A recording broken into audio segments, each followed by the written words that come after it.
Hi, Daryl. This is Lena. Are you on yet? I am. Hold on. We will do it. Audio. He needs to call in.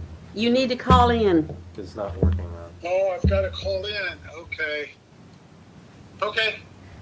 I'll look for the number. Thanks. Okay. Bye-bye. Bye.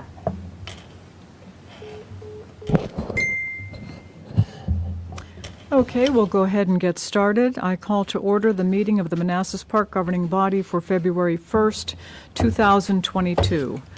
First, we have the usual statement. Per the General Assembly's approval of the Governor's amendments to the biennial budget, the governing body may now meet electronically without a quorum actually assembled in a single location and without the in-person governing body members voting on the participation of those who are remoting in.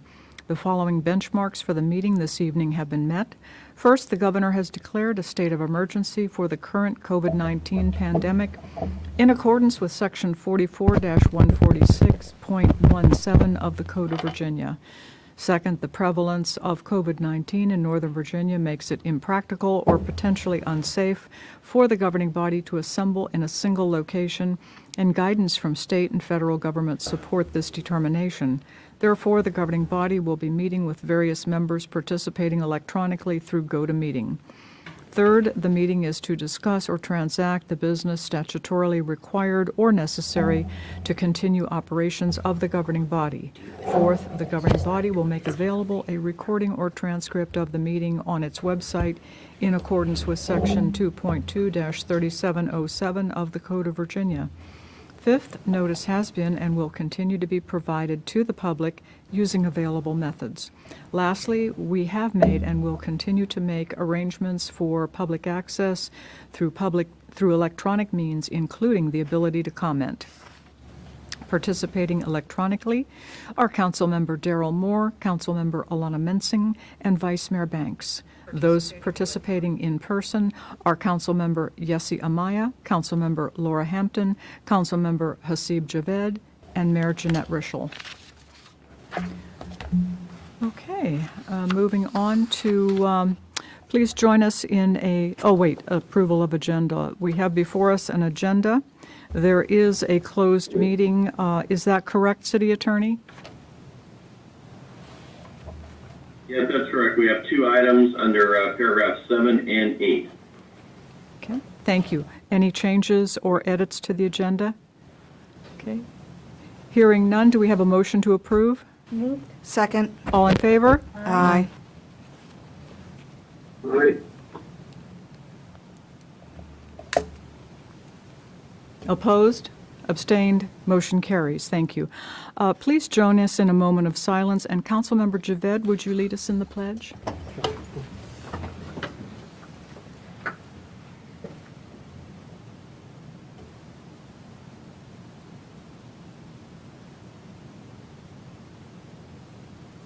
pledge allegiance to the flag of the United States of America and to the republic for which it stands, one nation, under God, indivisible, with liberty and justice for all.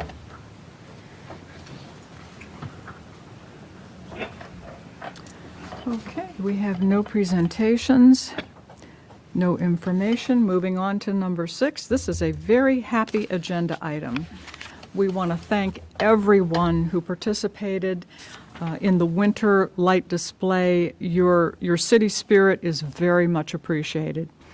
I'll first read off the names of the folks, the judges, the home winners, and the other entry participants.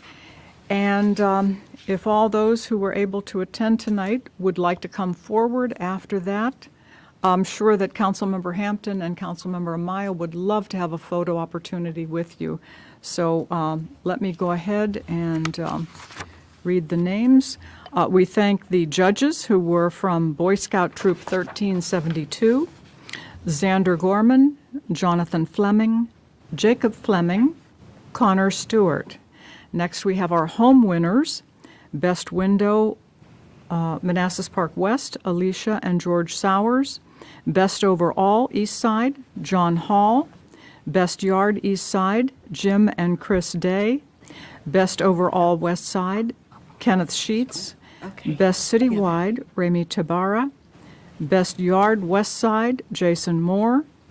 Best Window East Side, Stephanie Betts. Other entries, participants who will receive a certificate of appreciation: Meseret Tilahan, Faith Chavez, Kevin Pataki, Kay Gadzkowski, forgive me if I mispronounced your name, Linda Jackson, Myrna Funes, Ellis Sanchez, Kampeng Sisifa, and Lisa Stoltz. So, go ahead. Okay. Councilmember Hampton. And I think the Halls are up there, one of our recipients. Hello, Oh. everybody. Welcome. So I just wanted to say, on behalf of the Community Maintenance Working Group, I would like to thank everybody who participated, because without you, the event would not be successful. And also for sharing your amazing yards, windows, and housing decorations, and sharing your pride with the residents here in the city and those outside of the city. And, a special congratulations to the Best Citywide House, because you will be the Grand Marshal for the 2022 Light Parade. So that's something new. And, it's just nice to have that we've rekindled this this long-standing, and it is unfortunately a forgotten Manassas Park tradition. And that's just something that anybody that's lived here a while has always talked about, is how Manassas Drive looks at Christmas time and how folks decorate their houses. So thank you. And for the Scouts, if you're on, also thank you for continuing another Manassas Park tradition, which is volunteerism and supporting the community. Those of us that grew up here can tell you all sorts of stories about how we helped our parents, we volunteered in different organizations.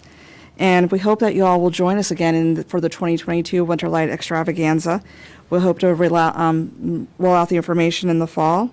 And once again, congrats to everybody, and thank you to everybody who participated.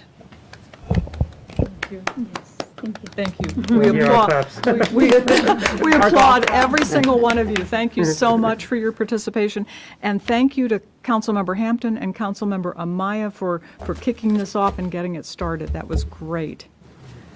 So moving on, we have consent agenda. Consent agenda consists of the approval of the minutes of January 11th and January 18th, 2022, the reappointment of Mr. Len Tabachi to the EDA for a 4-year term, the reappointment of Ms. Lillian Zhu to the Library Board for a 4-year term, and recommendation to the Prince William County Board of Supervisors for the appointment of Ms. Sally Starr to the Community Services Board, term ending December 31st. Do we have a motion? Second. Okay. All in favor? Aye. Opposed? Abstained? Motion carries. Thank you. And we always appreciate everyone who steps forward to volunteer and serve on these committees and commissions, et cetera. We deeply appreciate that. So moving on to unfinished business, 8A is future of the office of the city assessor. And I think we have Mac and Cindy with us. Welcome. Good evening. How you doing? We're here. Wow. Good evening, Mayor and members of the governing body. So this is just a follow-up agenda item. If you recall, the first meeting in January, we were here to request an extension of the current contract. Our assessors had notified us that they were ready for retirement, but they were gracious enough to stick around at least to help us get the fiscal year 23 assessments completed. So the current contract runs through May 30th, but the clock is ticking to kind of find a solution to not just have assessors, an office of the assessor established by the time they leave, but preferably to have them in here as soon as possible to help with a proper transition of assessment functions. Our assessors have been great. They've been here for so long. They know our city so well. We need to make sure that they're able to pass off their knowledge of our city, their experience, everything that they know about our city to our new assessor team, whether it's contracted or in-house. I was asked to provide follow up a table comparing kind of contract service costs versus in-house. We even threw a hybrid model in there as well, just for it's kind of an example of, hybrid contracted in-house as well.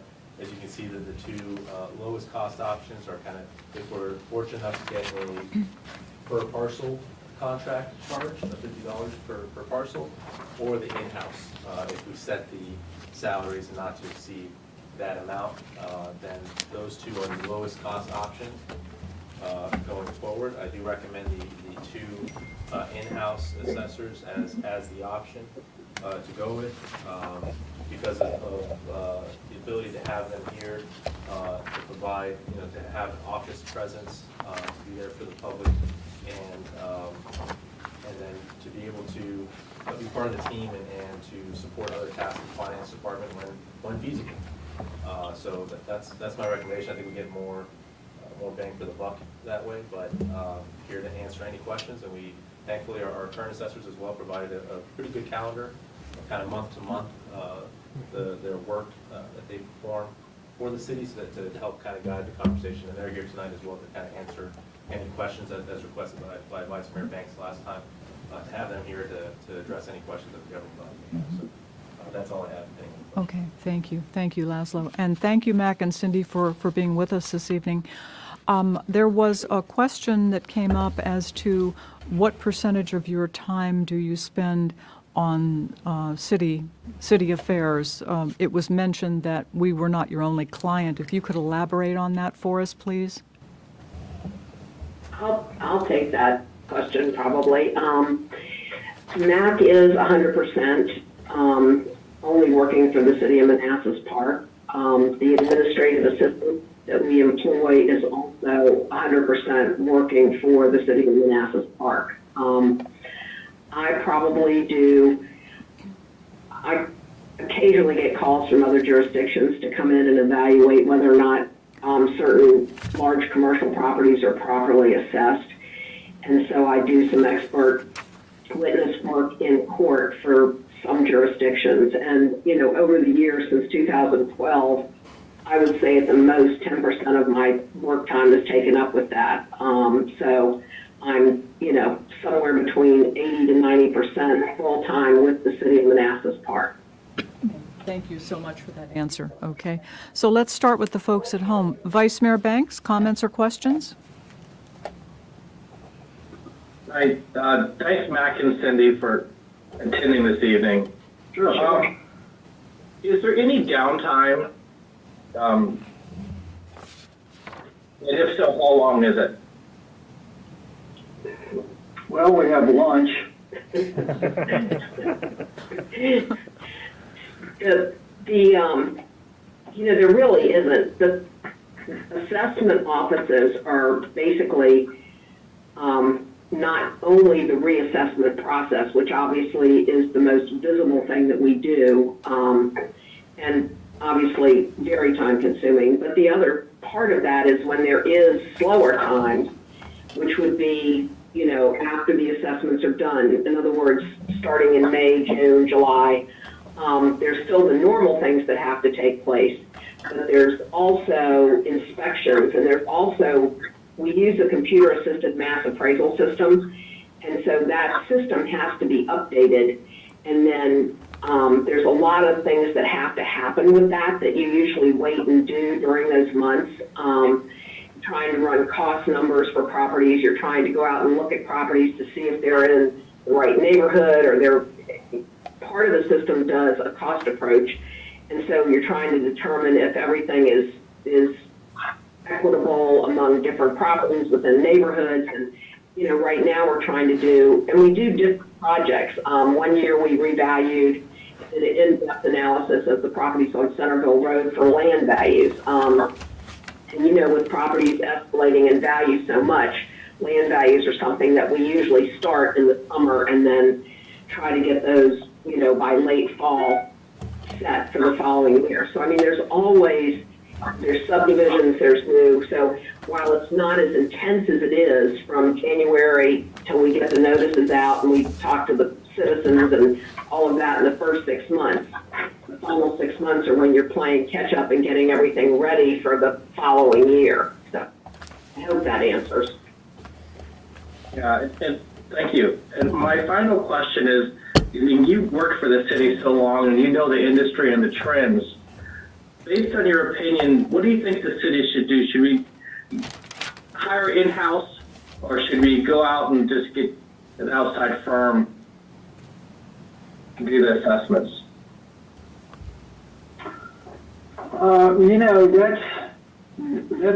That's a tough question.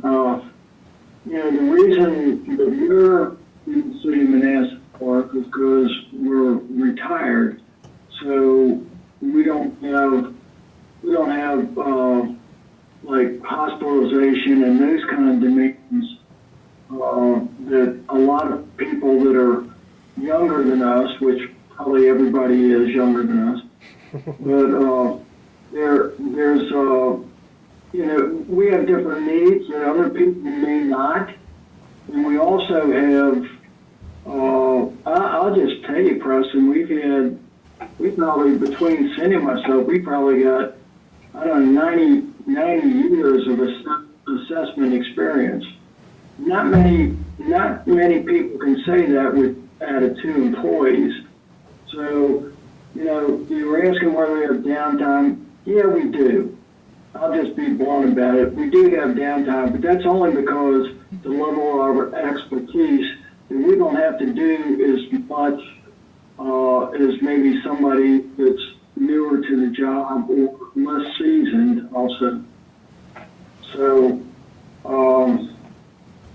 don't know, as far as what you should do, if you can get 2 people in there for full time, that'd be great. I can tell you, you're not going to get 2 people like us in there full time. We're just not, we're in different positions. So, and we have different needs. So, if you can get somebody in there full time, I think that would be great. Or if you could get somebody with, that is a consultant like we are, that'd be advantageous also. But I think to hire out an outside firm to come in, that might give you, I guess, less than what you want. Because you're not going to have, so they'll come in and revalue the properties and then they disappear. So it's going to be hard to have somebody on, a firm to do that, but you can get somebody to do it on a contract basis, but you got to be specific as to what you're going to require them to do and when, that sort of thing. Because they're going to be elsewhere, doing the same thing. So, if you're talking about a reval company like Flea Ridge or somebody like that, they're going to come in and do the valuation, and then they're going to move on to the next jurisdiction and the next job. So that's a shortfall I see of doing something like that. Well, thank you, and thank you for your years of service to the city and you coming after Rick Anderson, and I hope you have a good retirement and enjoy. Okay. We hope so too. Thank you. We've enjoyed Manassas Park. We've had, we've liked the people. It's been, fun to work there. So it's a really, nice and, congenial place. It's very easy going. And I think, if you can, find the FTEs, that's a good thing. And, unfortunately, the profession of what we do, and whether it's, fee appraisers or, mass appraisers, they're, unfortunately, a lot of them are older. And we haven't done a very good job in our profession of bringing younger people into the profession. So hopefully, what you can find is somebody that can be an assessor and somebody who's a little bit younger that can then take over when that assessor moves on, so you can have like a process and, not be without somebody, somebody's learning from somebody else and then they can step in. That would be ideal. Yep. Thank you, that's all. Okay. Thank you, Preston. Councilmember Mensing. Hi, I just have one quick question. Is your administrative assistant full-time or part-time? She's pretty much full-time. She does a lot of the computer work as well as she does all the deed work. So, it's been full-time. And, part of that too is we've had, and that slowed down the past 6 months or so, but there for a while we were doing a fair amount of the GIS work too. So that was, and when we first came on, we were also doing the new computer system. So that's always, an adventure. Yeah, it's always fun. Okay, thank you very much. Councilmember Moore? Thank you. Yes, Mr. McFay, thank you for your work for the city and your years of service. One question I have is the salary that we're offering for the one FTE is $120,000. Is that a reasonable salary to find someone who's seasoned to be a seasoned assessor? Are we low? Are we high? Mid-range? Yeah, I think it's probably mid-range. It's probably a little, if you want somebody that's, I was going to say, if you want somebody that's very experienced, it's going to be a little low. I honestly, the City of Falls Church just hired someone, and I don't know what they ended up actually paying for that director assessor position. So it may be a little bit low, but it's certainly within a range of, somebody that's just starting to become at the level of being an assessor, it may be okay. But if they've been an assessor for a period of time, it's going to be low. Okay. Thank you for that. My second question is for Laszlo. So as far as the budget for FY23, you have to find the full $252,000, the annualized salaries, or are you taking part of the contracted amount that we have and then just adding the gap? The And latter. if so, what funding source are we using to fund scenario 5?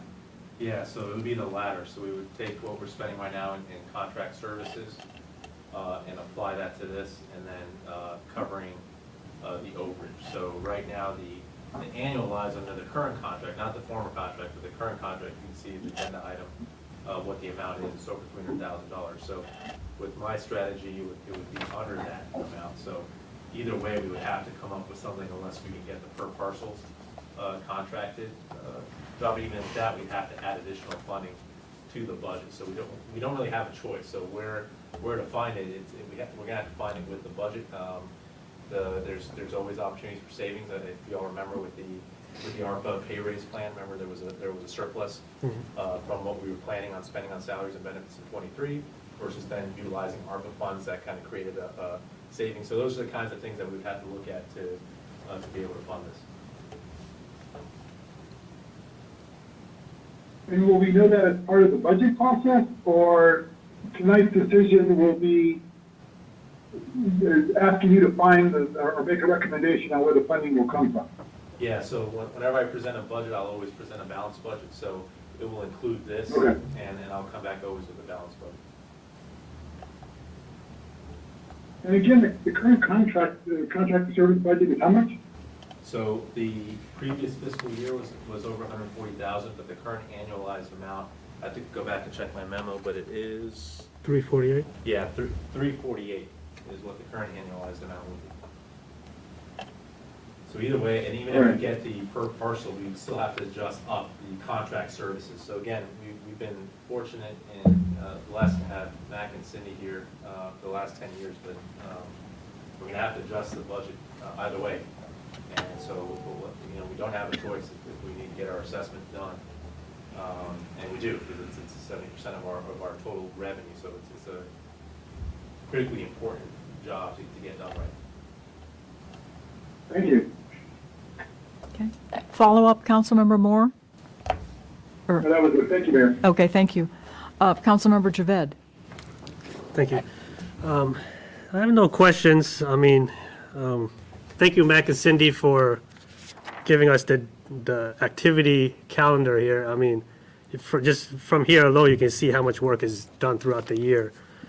Well, actually, I do have one question. I apologize. So, do you guys have, like, do you guys have local offices in the jurisdictions you work in?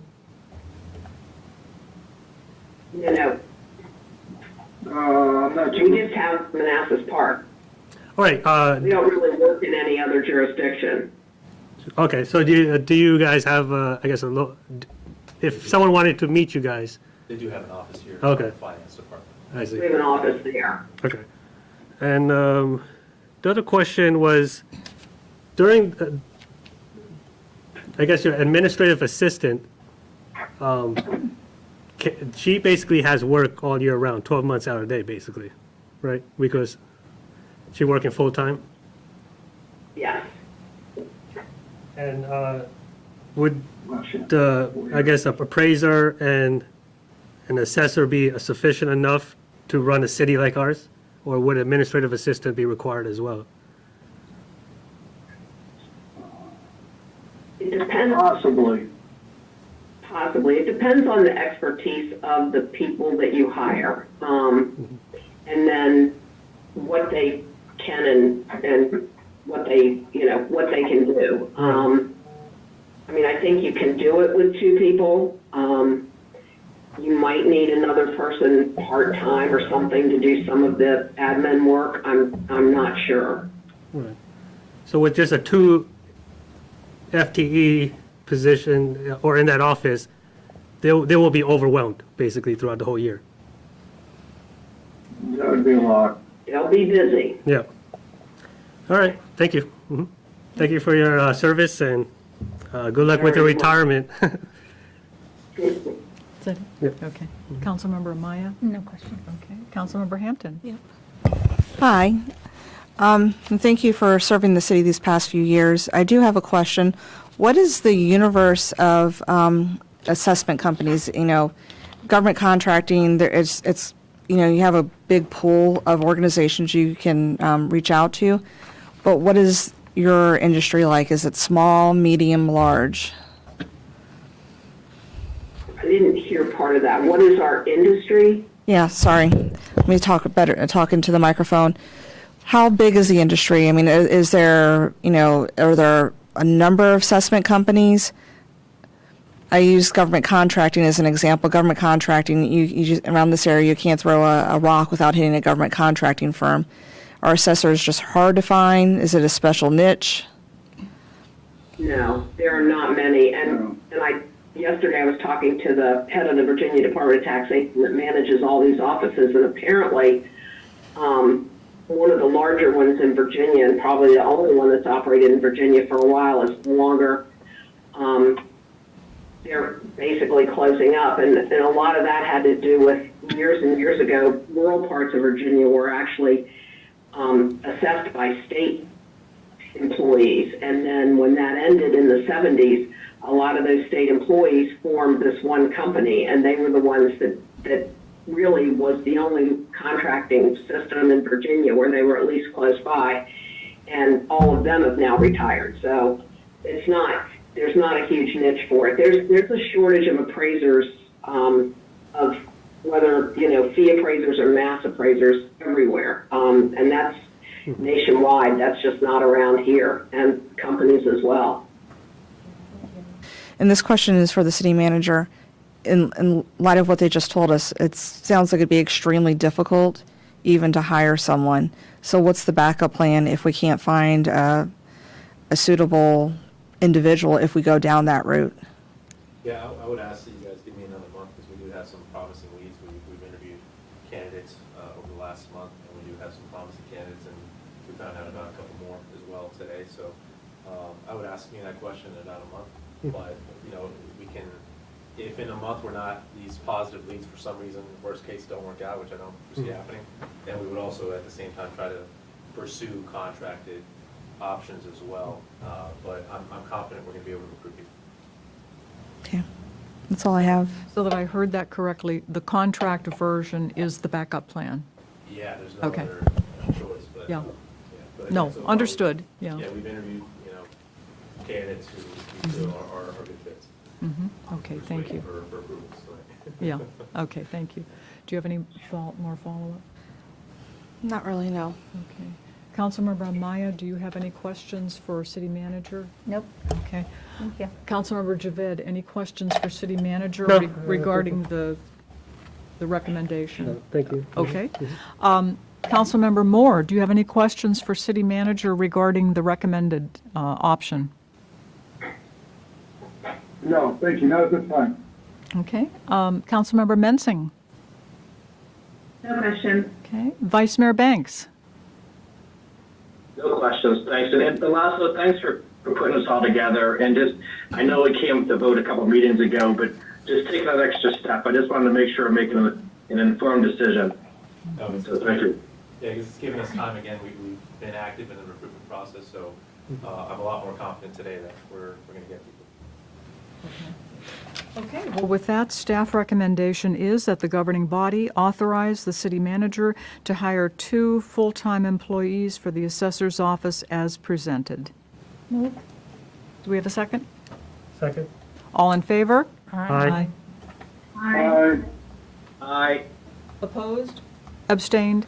Motion carries. Thank you. Thank you very much, Mac and Cindy, for being here this evening, and thanks for serving the city so beautifully all these years. We appreciate it. Thank you all. No problem, thank you. Thank you. Have Thank a, you. Opportunity. have a nice night. Thank you, you too. And thank you, Laszlo. Yeah. Okay, moving on to new business, Dell laptops.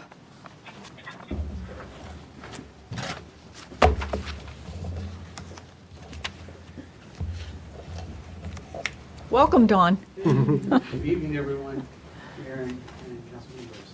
Yes, so a while back, you did approve for us to use some of the ARPA money to purchase more laptops so that we can convert the rest of what was needed from old towers to new laptops. This will be the same that we have gotten before. But we need to do this as soon as possible. The last order that you approved for me did laptops. I am still waiting for monitors. They have put me off 3 times now. But they say they're going to get here in March. Wow. So that's the way the equipment is going. So we want to move forward as quickly as we can to get these, so at least we can have them open before next. Okay. Oh, good luck on that order. Yeah. Good luck. Okay. Questions or comments, Councilmember Hampton? No. Councilmember Amaya? No questions. Councilmember Javed? Yeah, none. Okay. Councilmember Moore? No question. Councilmember Mensing? No questions. Okay. Vice Mayor Banks? Okay, thank you. Staff recommendation is that the governing body approve and authorize the city manager to sign the necessary contractual documents for the purchase of 26 laptops and associated hardware from Dell at a cost not to exceed $47,304 using ARPA funds as presented, subject to final review by city attorney. Move. Second. All in favor? Aye. Aye. Opposed? Abstained? Motion carries. Thank you, Don. Oh, are you still up for the dark fiber? Okay, super. Go ahead. So the next one is the dark fiber project. So as you know, we have a franchise agreement with Comcast. Well, they have sadly decided to end part of that, which is called the iNet. So the iNet actually expired in December, but I started this process with them not this January, but last January. And it's taken them pretty much a year to give me an assessment of the cost of doing that. With that, right now we have the Public Works, PD, Community Center, fire department, and here, all connected with a dark fiber, which is a point-to-point connection. With the new one, we're looking at adding BSS, Bloom's facility, and Signal Hill. So all ours will be connected through a internal dark fiber point-to-point. And as we add, we'll have to, of course, make amendments to it to move forward. So this is the contract that they came up with. They also told me, I don't have it in writing yet, but talking with them, I said, hey, you took this long to give me an assessment after it's ended. I told them there's no way we can throw that in our budget for this year. So they have said word of mouth that we will not have to start until FY23 budget. Yeah, this is there. Okay, okay. Yeah, that's interesting. I was glad to see it's being extended to the library, Signal Hill, DSS. That's good news. I was glad to see that. Okay, questions and comments. Vice Mayor Banks. No questions, thank you. Okay. Councilmember Mensing. No questions. Okay. Councilmember Moore. Thank you, Mayor. The one question I have is the budget, the $46,200 over per year for 5 years. How is it being funded, and is that already in our baseline budget? Yeah, so it's not part of our baseline budget, so it's going to be additional costs on our internet line item. However, if you saw last year's CIP, there was a pretty expensive capital project that we would have to have had engaged, which was about $3 million to build our own network. So if you run the math, this is quite a bit of savings compared to pursuing that project. So that project can be, there's pros still of evaluating that project, and there may be pros in terms of also a citywide kind of Wi-Fi network for our residents. So it's not something that we entirely are giving up on, but in terms of the financial impacts, this is going to be a savings compared to that other solution. Again, this is another one that is contractually, we don't have a choice, right? It was always a free service that Comcast provided as part of the franchise agreement, but there was a ending date on that. So something we unfortunately got hit with during this period of time that we have to find ways to fund. But again, we are able to push back that project unless we want to pursue it for other internet reasons for residents as well. So I hope that answered your question. Well, just a follow-up. The $3 million that was funded or projected for the CIP, that wasn't funded as well, right? That was unfunded request. Yeah, it was in the CIP, but we had to essentially we made it red because we just didn't have the revenue base pending, certain downtown mixes of business. We weren't able to. It was an option in our ARPA as well, so we can still pursue it if we'd like to utilize ARPA funds for that. But no, it wasn't in the. It didn't make the CIP, and that's because again, Don has been negotiating. So I've been very confident in Don's ability to get us a deal back with Comcast that I felt we could make it red, but keep it on the CIP, because if we failed to get an agreement with Comcast, at that point we would have no choice. And we'd have to come back and say, look, we have to use ARPA money for this project. But thankfully, we'll be able to continue with Comcast at a much lower rate. And so the contract with Comcast, will that be general fund funded or ARPA funded? It would be general fund funded. Okay. And is there an escalation clause, or is it $46,200 for 5 years with no escalation? Yeah, that there is no escalation for the 5 years. I can't tell you after the 5 years if that will, but at that it'll be that what's there. Okay, thank you. Okay, thank you. Councilmember Javed? Yeah, the only question I had was, I guess they were providing free service for cities, I guess, throughout the region? Yeah. Okay, so now their whole business model has shifted. Yeah. And trying to make more money. Everyone you talk to will see you had two choices, either pretty much to go with them or to build your own. Wow. And it's cheaper right now to go with them because they have most of the conduit already in the Right, ground. the infrastructure's already there. So they are like, all they're doing is making a few changes on their end, and then Right. they start billing. Interesting. Yeah, so with that, if we got some other contract, it would take a lot of time because we'd have to run conduit Right. all across the city. Right. And that would take a lot of time. Yeah, no, that's interesting. I was just, Steve, I just want to point out, this has been planned as part of the last franchise agreement with Comcast. So this is actually occurring a little later than what we had expected. So Don's done a good job of getting whatever they had previously done extended. But this shouldn't be a surprise to anybody. Well, good to hear. No, I was just curious about Comcast business in general. Providing free service and all of a sudden just start billing everybody now. No, I have no other questions. I think Councilmember Moore touched on my escalation. But other than that, nothing. Okay. So Councilmember. just to make clear, though, with the escalation, there is none with the contract, but if we have other sites, Right. then it will go up, because there'll be a Of change course. order. Right. Okay. Councilmember Amaya? So right now, the 46,200 includes adding whatever needs to be added to connect the other services, the DSS and all that you're saying? The other three, yes. So it's already included in the Yes. price, okay. That's it. Okay. Councilmember Hampton?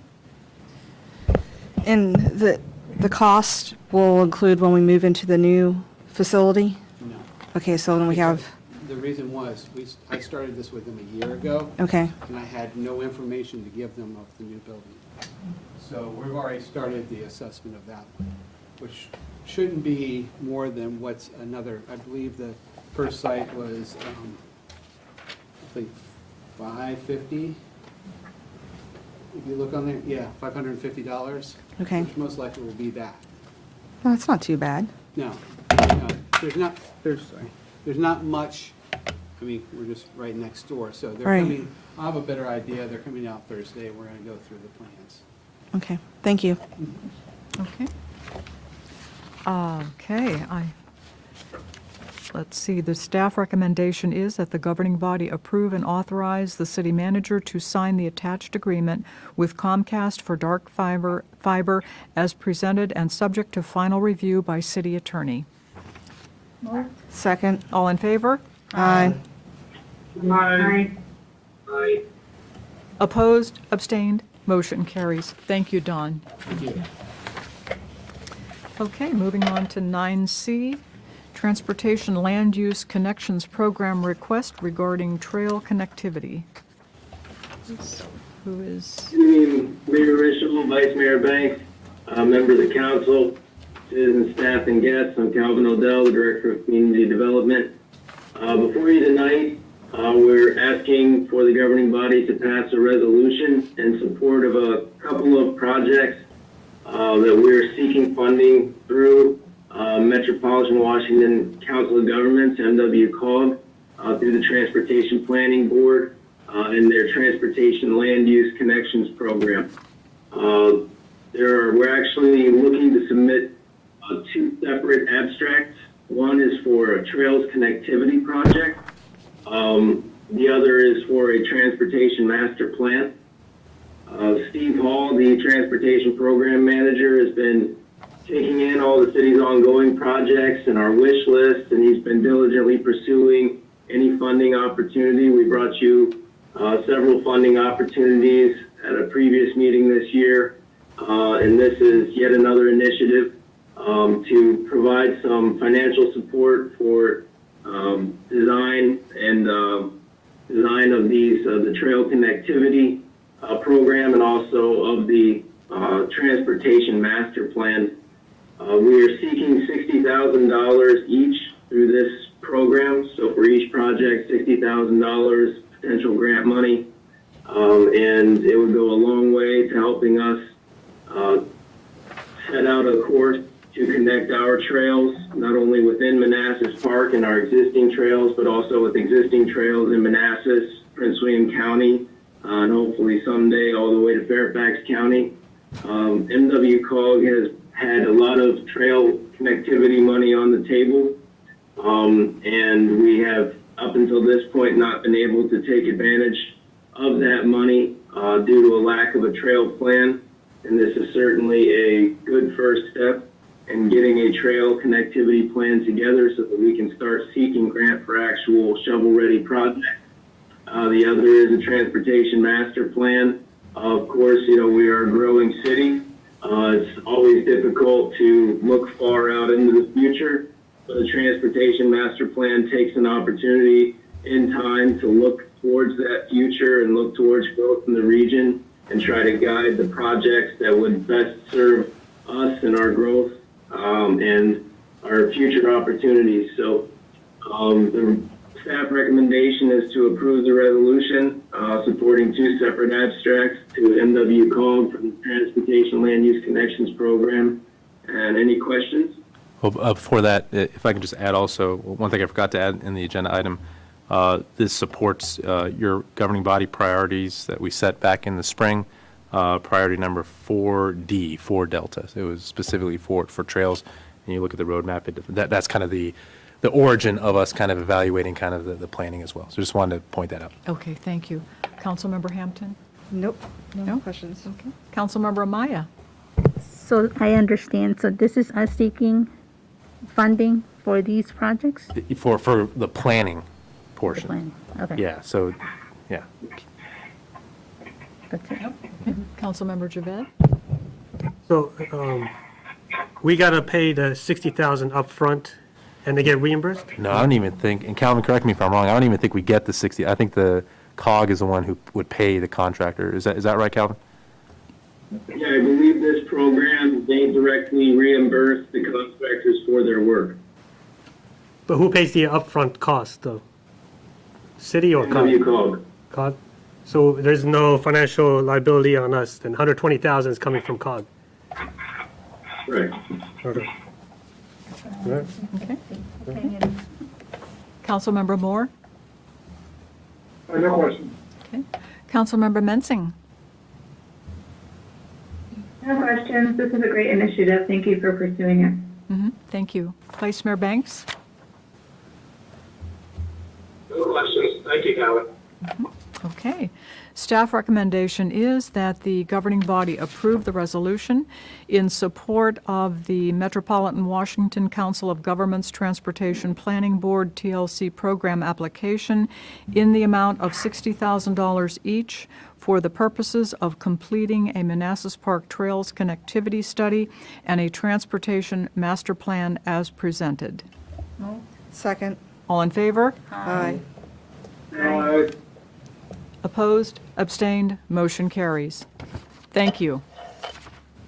Okay, I think, Calvin, I think you're still up. Engineering services for drainage study of Lower Kent Drive. Thank you. Yes, we had previously brought an informational item regarding some flooding complaints, some known flood-prone areas that we have throughout the city, primarily along the drainage area associated with Flat Branch Tributary number 3, Lower Kent, and then again along the area of the culvert on Courtney Drive, that drainage area. We had mentioned that, though not currently in the budget, that there is stormwater repairs, replacement upgrades and maintenance money in the capital budget. So before you tonight, the first agenda item is for the drainage study of Lower Kent and that Flat Branch Tributary number 3 drainage area.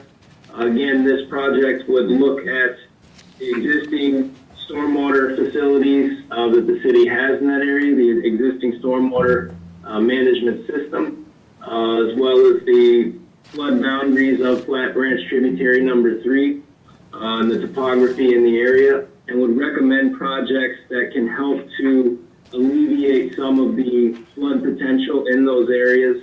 Again, nothing is 100%. These projects really can't 100% solve any flooding problem with any creek or tributary. When you have massive rain events that top previous figures, it's hard to predict what the results are going to be, but this is a exercise that would point out projects that can improve drainage in the area, improve our existing stormwater management system, and hopefully reduce or eliminate existing flood conditions through storms of similar size to previous storms we had, and then hopefully when we do get those massive events, unlike we've seen historically, that it also reduces the impacts of those events as well.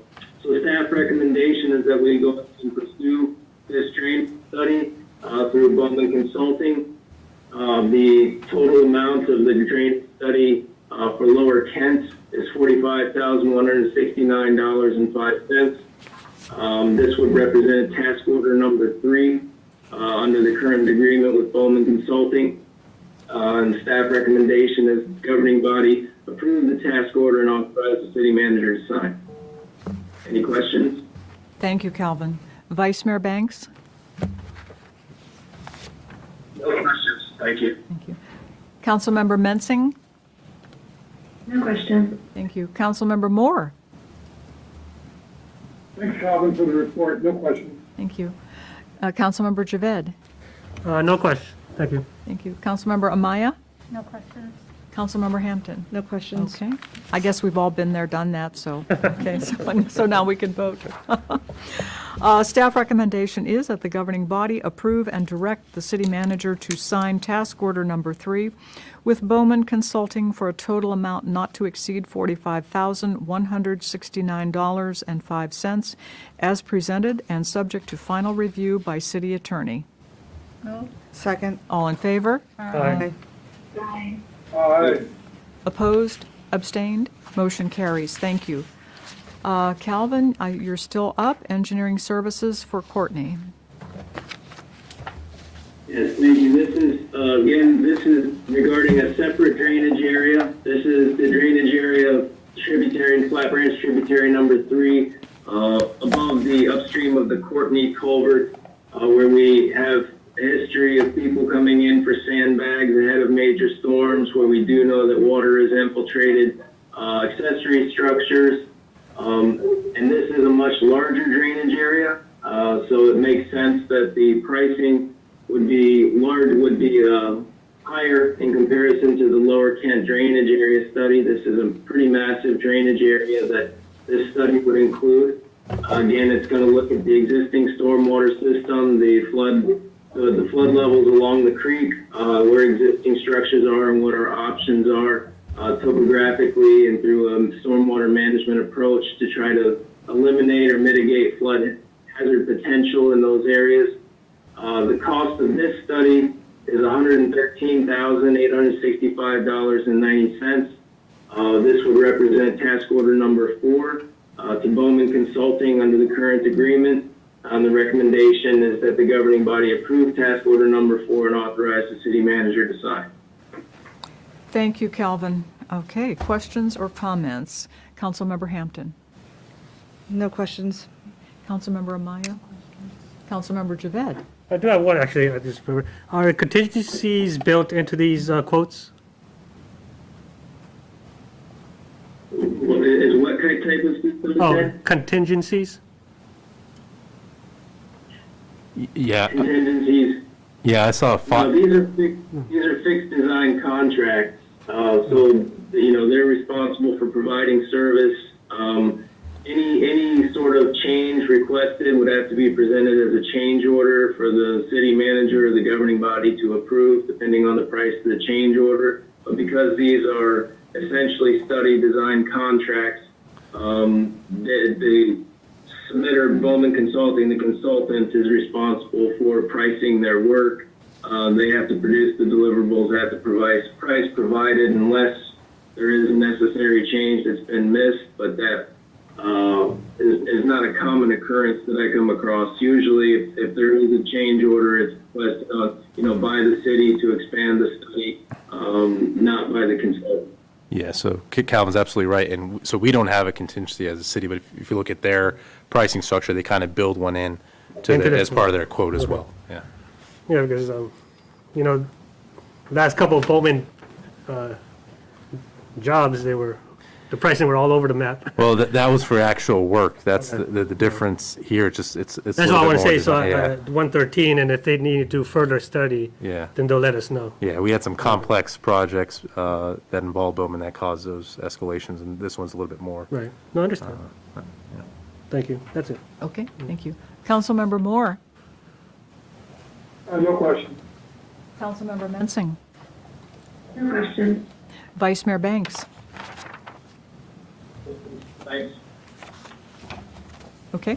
Staff recommendation is that the governing body approve and direct the city manager to sign task order number 4 with Bowman Consulting for a total amount not to exceed $113,865.90 as presented and subject to final review by city attorney.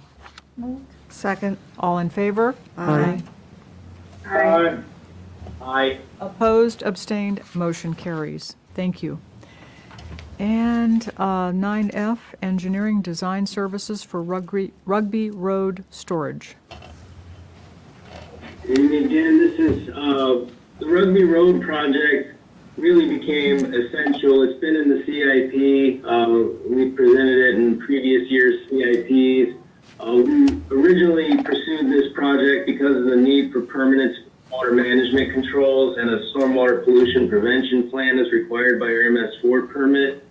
But in that, we've also had really negative experiences with not having paved surface out there and our inability to use our equipment to load spoils and haul off spoils.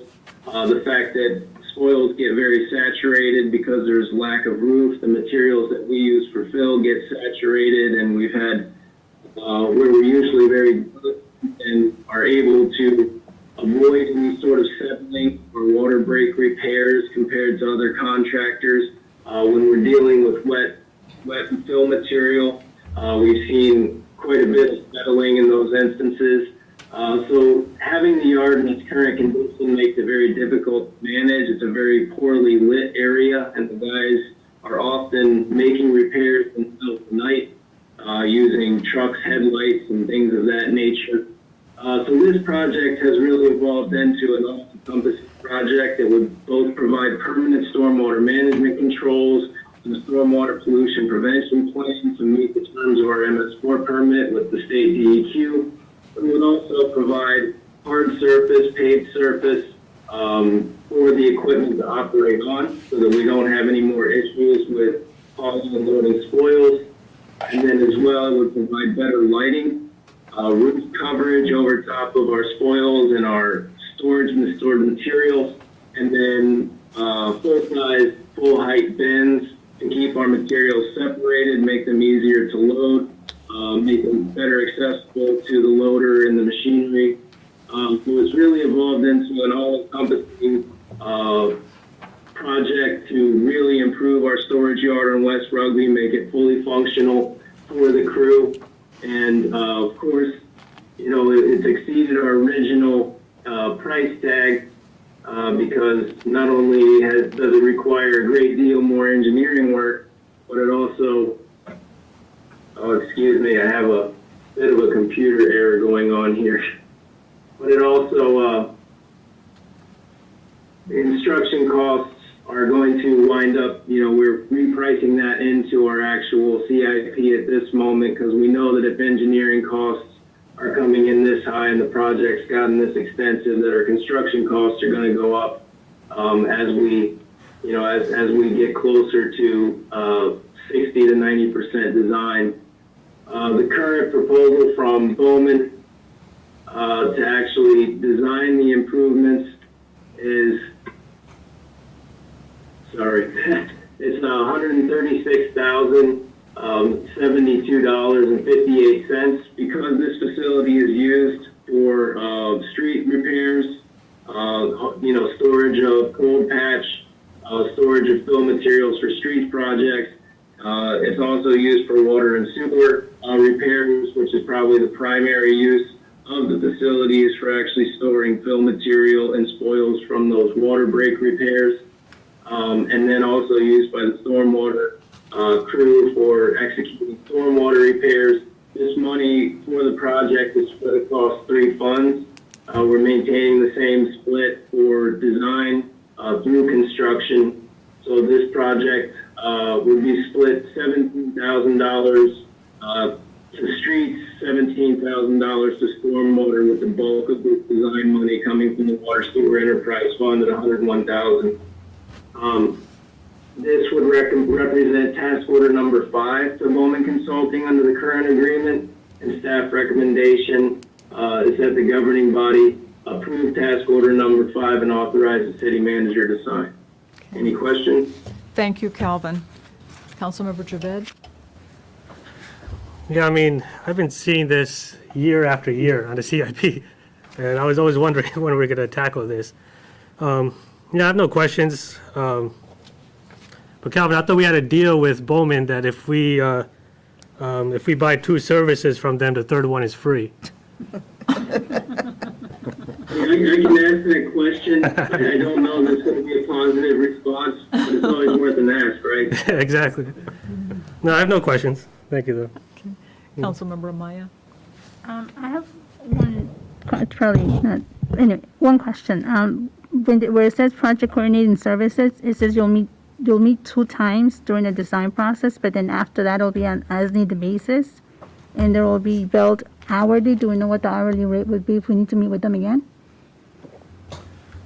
Let me check that out. And typically with roadway projects, major site improvement projects, we always have an element of construction-related services for where we need compaction analysis on-site on a daily basis, for when we need materials, tracking, things like of that nature.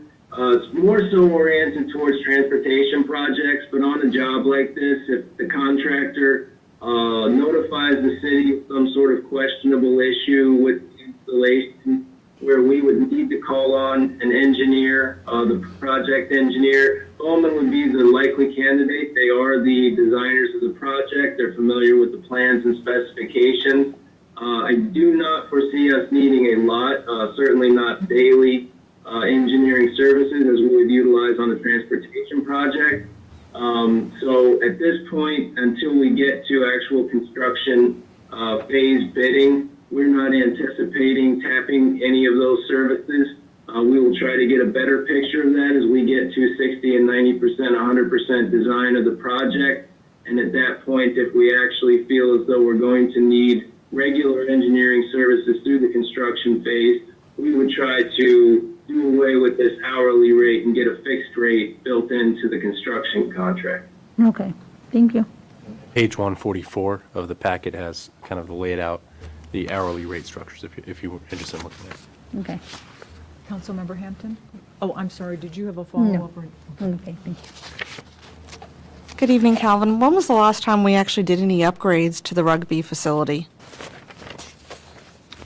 I did some electrical work out there years ago with the panel, and I can't actually remember the last time we did any physical improvements on the site. It really has remained just a gravel entrance through a screened fence, and just a big place for us to store materials. So in my career at the city, I don't know when the privacy screening was installed, but I can tell you that I can't remember in 15 years us doing any major improvements at the facility. And then by not having the materials enclosed, we're actually sounds like we're spending money because we can't use those materials are spoiled, for lack of a better word. It has definitely cost us, both with spoils removal. When we can't load the spoils with our equipment because our rubber tire loader starts burying in the mud out there and can't get full scoops to fill the dump trucks, it makes our hauling very time consuming and very expensive, and we wind up renting a track machine because we don't have a track machine large enough to do that with. So we wind up incurring rental costs, and the process becomes very long and dragged out.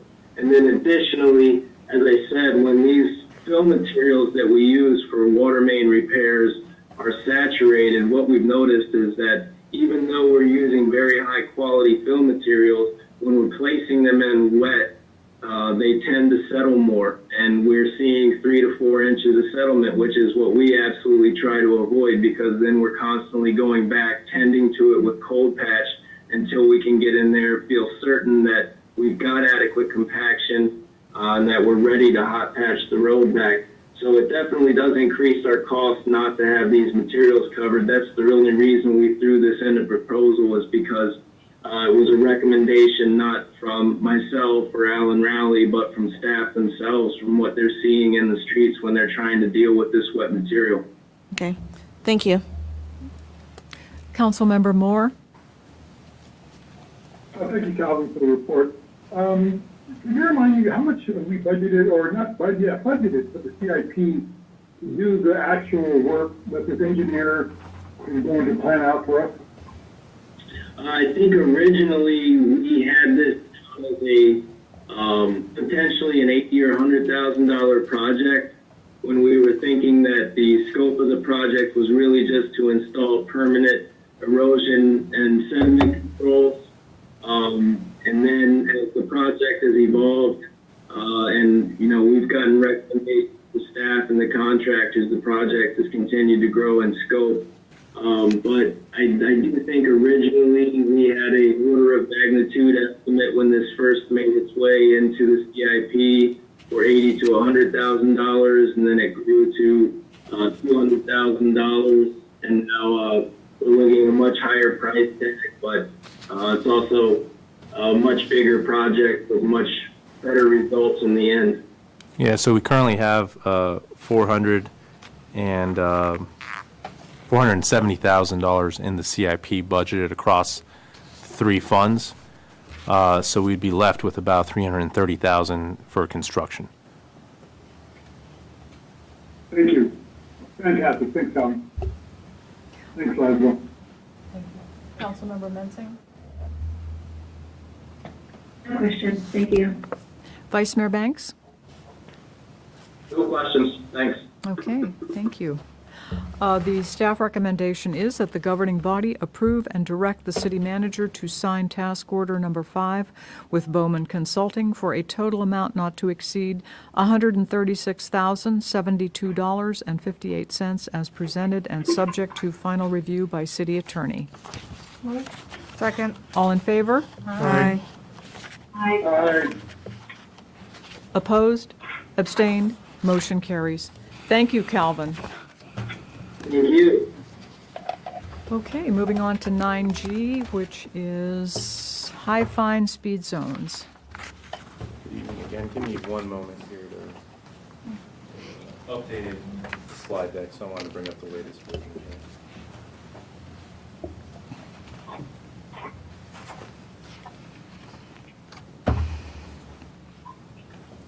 Okay, let me share this with you guys.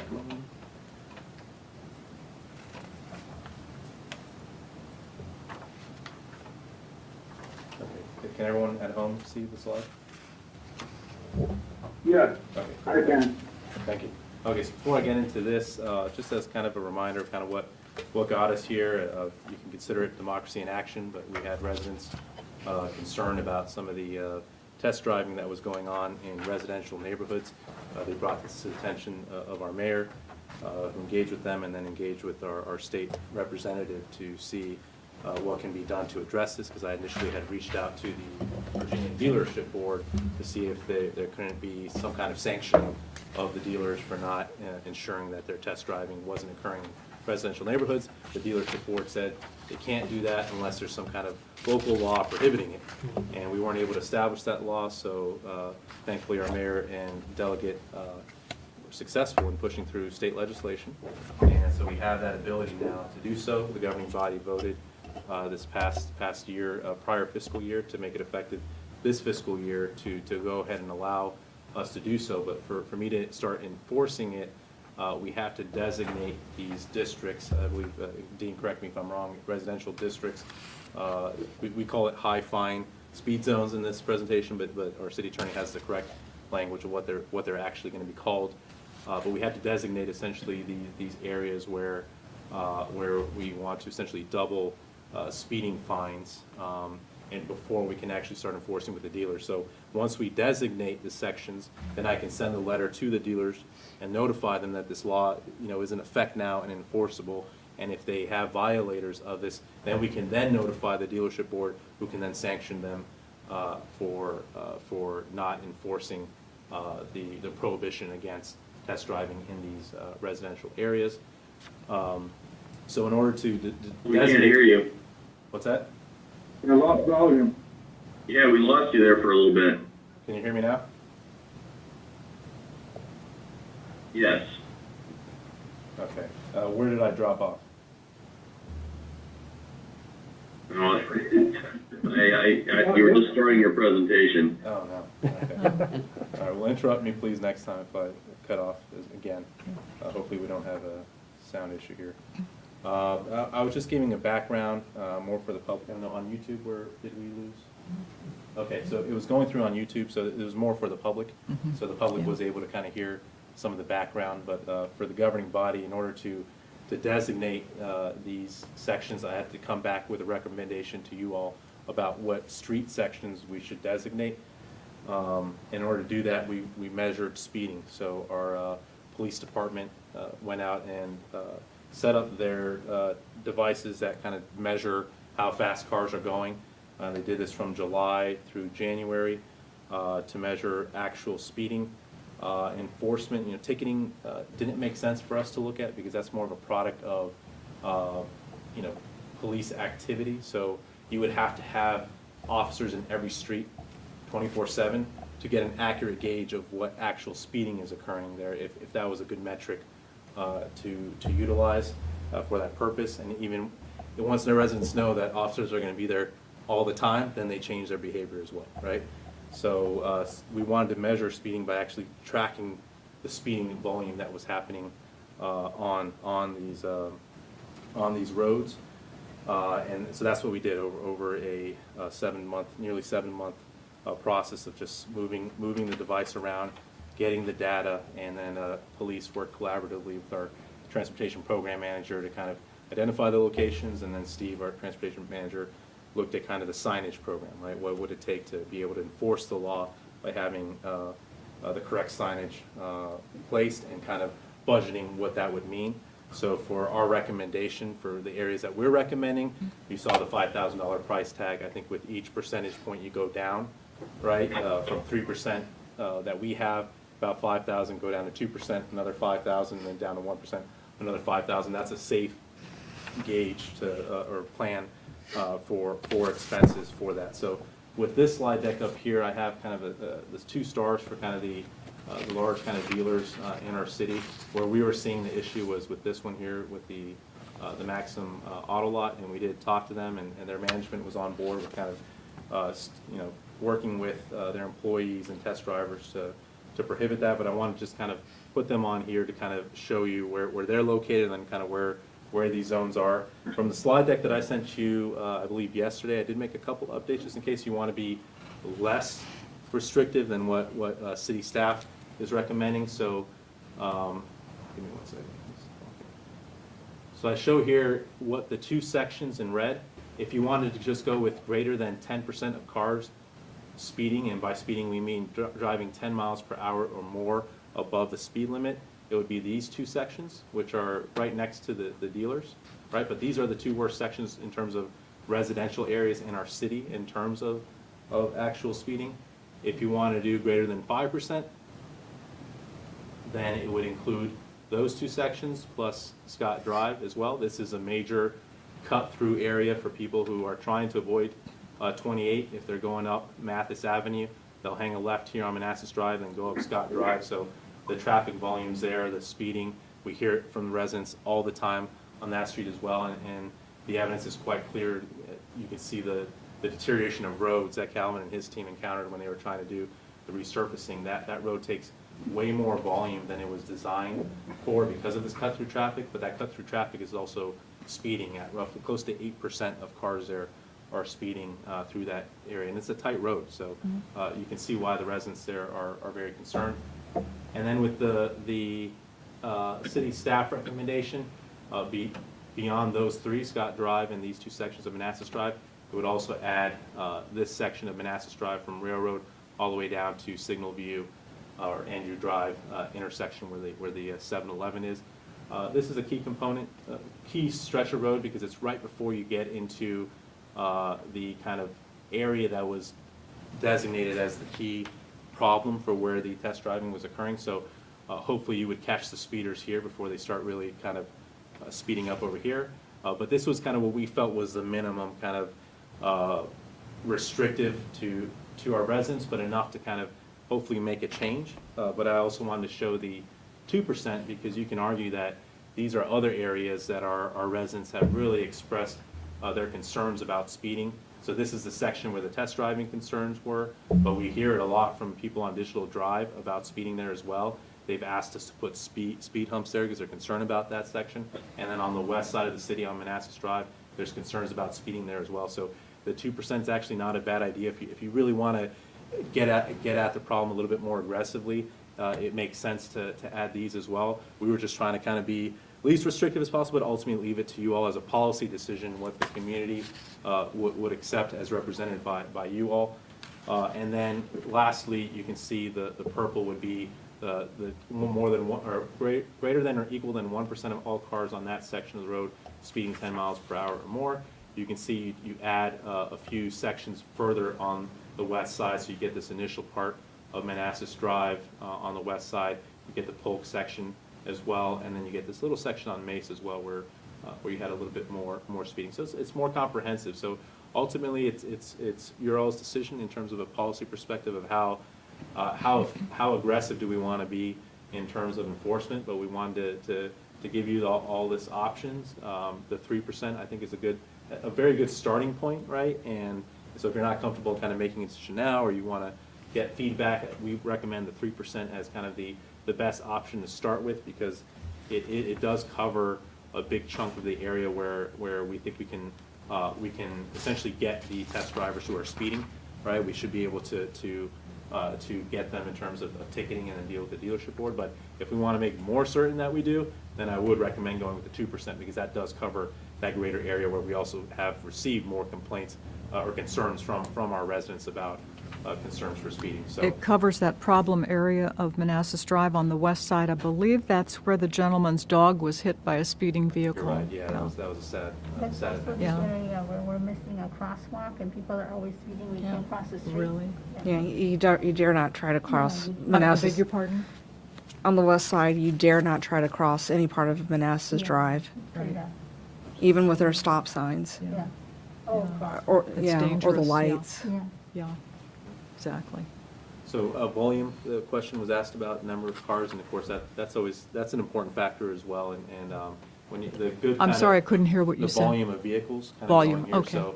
So if you look on the west side, Manassas Drive, roughly about 11,000 vehicles per day, and then on the east side, you're ranging. So this immediate section is like 20,000, and it drops down to about 17,000 and a little bit lower than that. So you can consider around 17,000 to 20,000 cars per day. So it's a pretty significant volume when you look at those percentages on Manassas Drive. I don't have the data on Scott Drive and Digital Drive, but that's something we can try to go back with the police data with their device to see if it should track the total number of vehicles, at least for that period.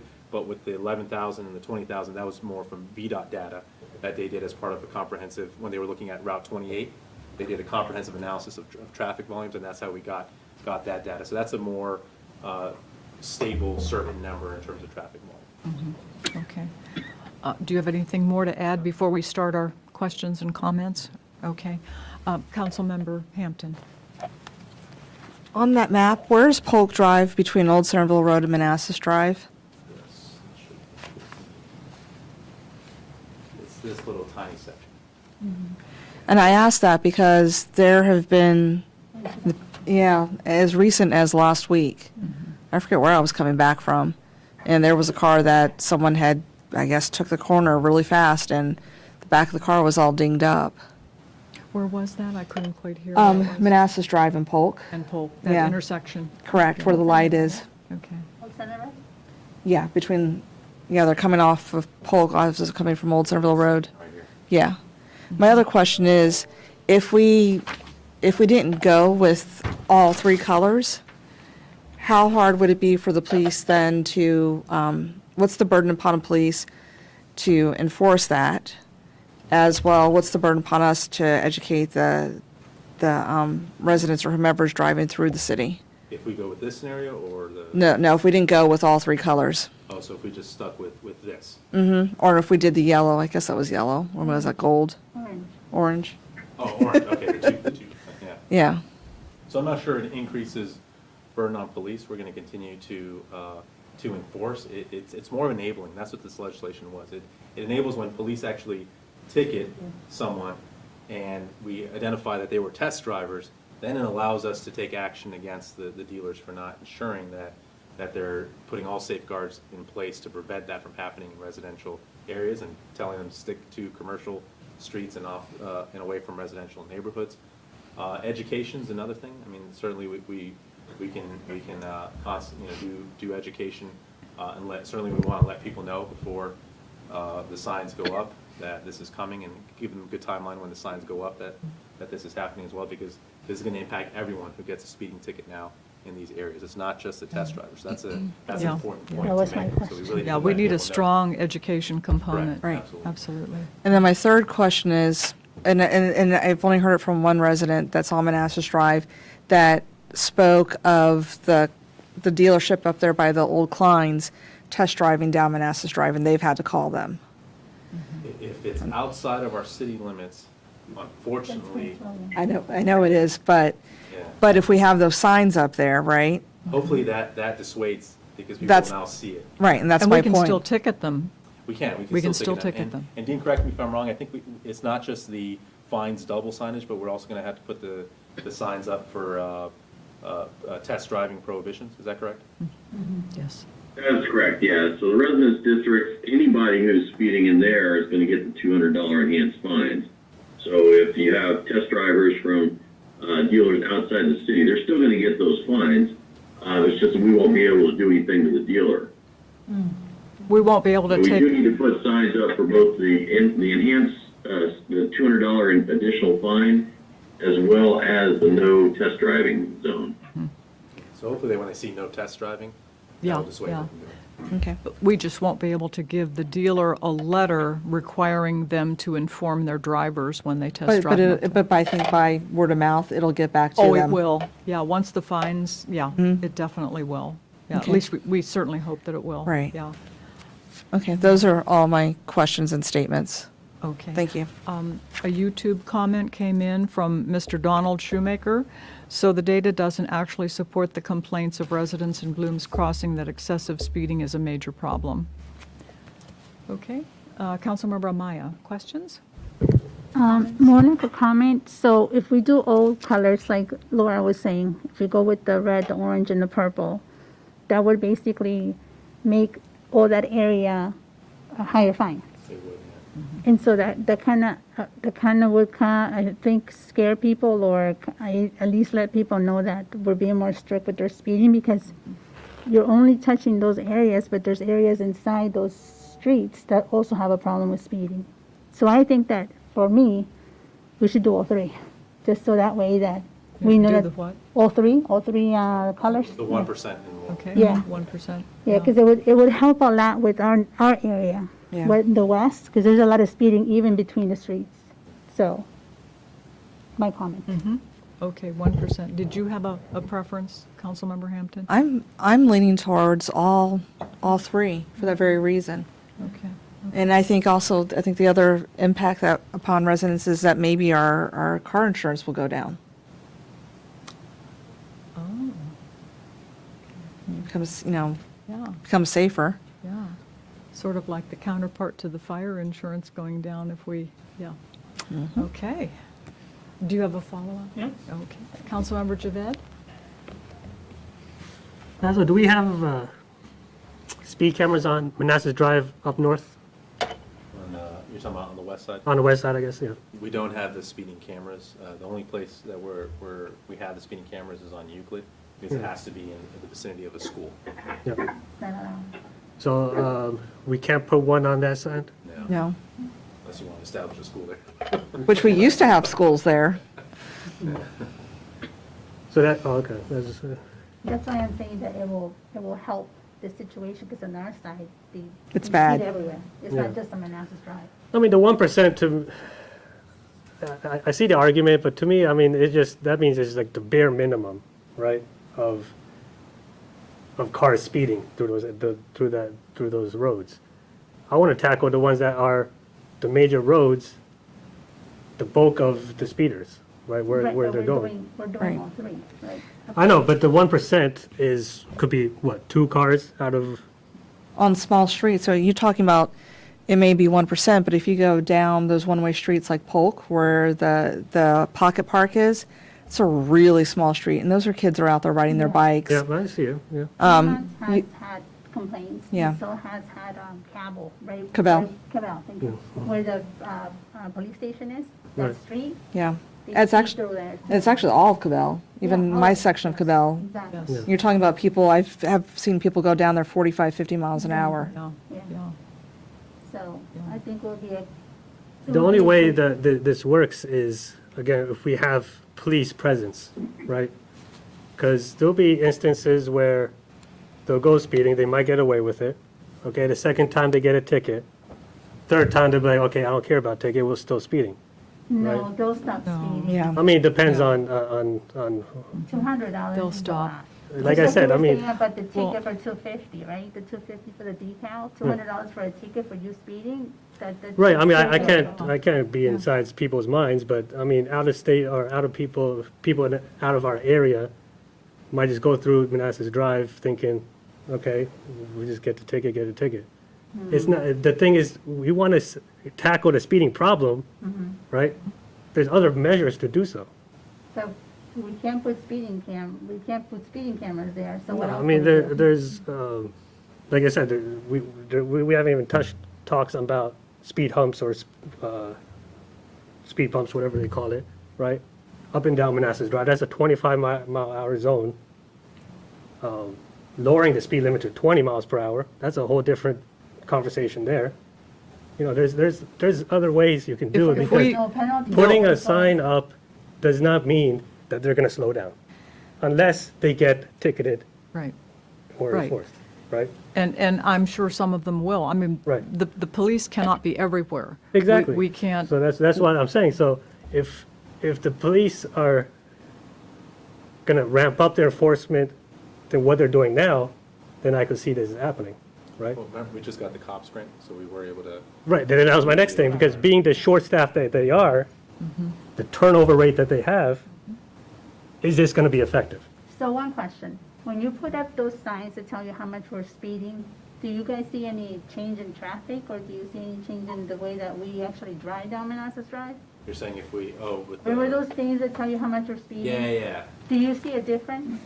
Trevor, I know you're on the call. Have you ever measured that, pre kind of the lights going up in terms of showing how fast you're going versus having it up to see if there's a change in behavior or not? I'm not sure that's something we've ever measured.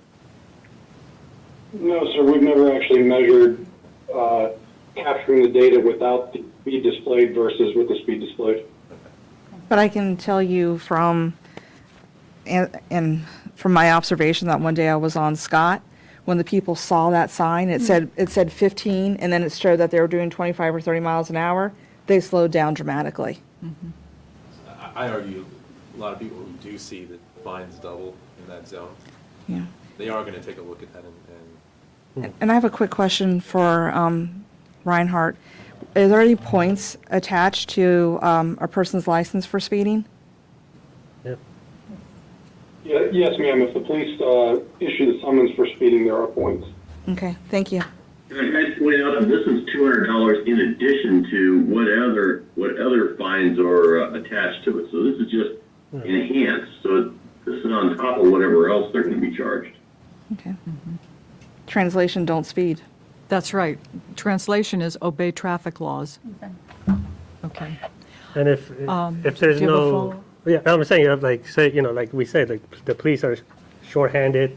If they're not out there and people are getting away with it, is that really changing anybody's behavior, though? It won't change everybody's, but I think they'll be significant. You know what I'm saying? I mean, it's an extra tool. So right, it's extra tool. I mean, I'm all for it. I don't mind. I could go either way. I just need to see if this is rolled out, then we need to have enforcement rolled out we at the do. Remember, same time. And having the parking enforcement officers Right. also help with kind of shifting patrol officers to go back to traffic enforcement. We have the DMV funded kind of hours that are specific for traffic Right. enforcement as well. So we are, aggressively. No, pursuing no, that. and I believe the police department is capable of doing it, but We're also looking at it from a safety perspective. Oh, yeah, of course. Yeah. But I'm saying Sure. there's other measures that's more effective. So also do it. keep in mind, on Manassas Drive, on Polk, on Scott, there are, those are bus stops. Yeah. So right there at Scott and Cabell, where folks tend not to stop at the stop sign and love to speed down that street, you've got kids crossing the street, you've got them walking down that street. So that's another thing to keep in mind. Oh, no, I'm not arguing the fact about the safety, speeders. We established that. I'm establishing the fact that, look, when I'm driving all throughout Northern Virginia, right, showing houses, Route 28 is notoriously known for having speed traps, right? Because they do speeding down there. Mhm. But they enforce it every quarterly, every monthly.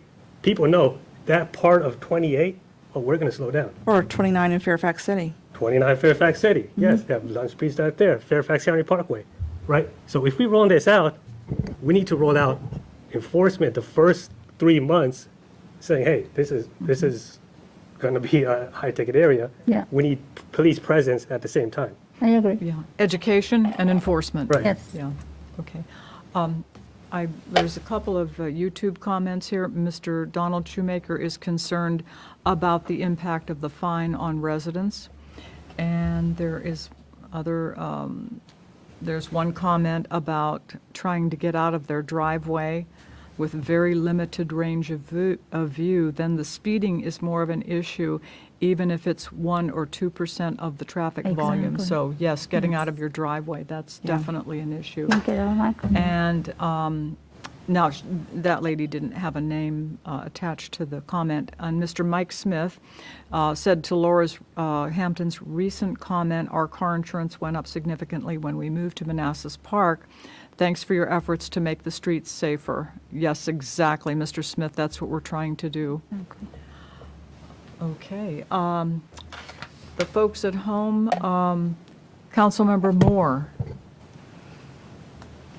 Well, I support the 2%, the orange, but I'm not strongly, if people want to go with the 1%, then that's fine, but I do believe that we could try the 2%, and then if it's working out and if it's as successful as we think it will be, we could migrate to the 1%. But I'm not strongly either way, or whatever we decide. The question I have, though, as the city manager, what will the signs look like that will be posted throughout the residential areas about the increased fines? Oh, no. Can you repeat, Councilmember Moore? Yeah, what will the signs look like? Is it going to be a simple sign that says residential area or something? Oh, the signs themselves. Yeah, we're going to try to mirror the other jurisdictions, how they have it, whether, specifying fine amounts, but everything we do, we're going to first check with city attorney to make sure we have the correct language in place designating both components about test driving and fines. So when we finalize that, we'll kind of let you know what the signs are going to say. What we've just been planning from a cost perspective is where do we need signs, but not necessarily the content of the signs. We want to first make sure before we. Yeah. Okay, that's great, that's good. What I'm really excited about is I know we have that new sign maker. So the 5,000, are we assuming that we're making these signs ourselves? Right? It seems like it's a basic sign. Yes, that's the goal. We have a new sign maker. Yes, we would make the signs ourselves. That's correct. Fantastic. Okay, thank you. Councilmember Mensing? Yeah, I have a question. What's the law regarding the spacing of signs? How far apart do they need to be? Or how close together do they need to be? Oh, that's a good question, Calvin. I don't know if you remember what Steve, so the way Steve kind of looked at that, and then that's why we had the maps in the slide deck that kind of showed where the signs would be located to make sure we comply with that. Calvin, do you remember what the distances were? Yeah, I don't think there was a prescribed distance. We discussed this with Trevor regarding parking signs.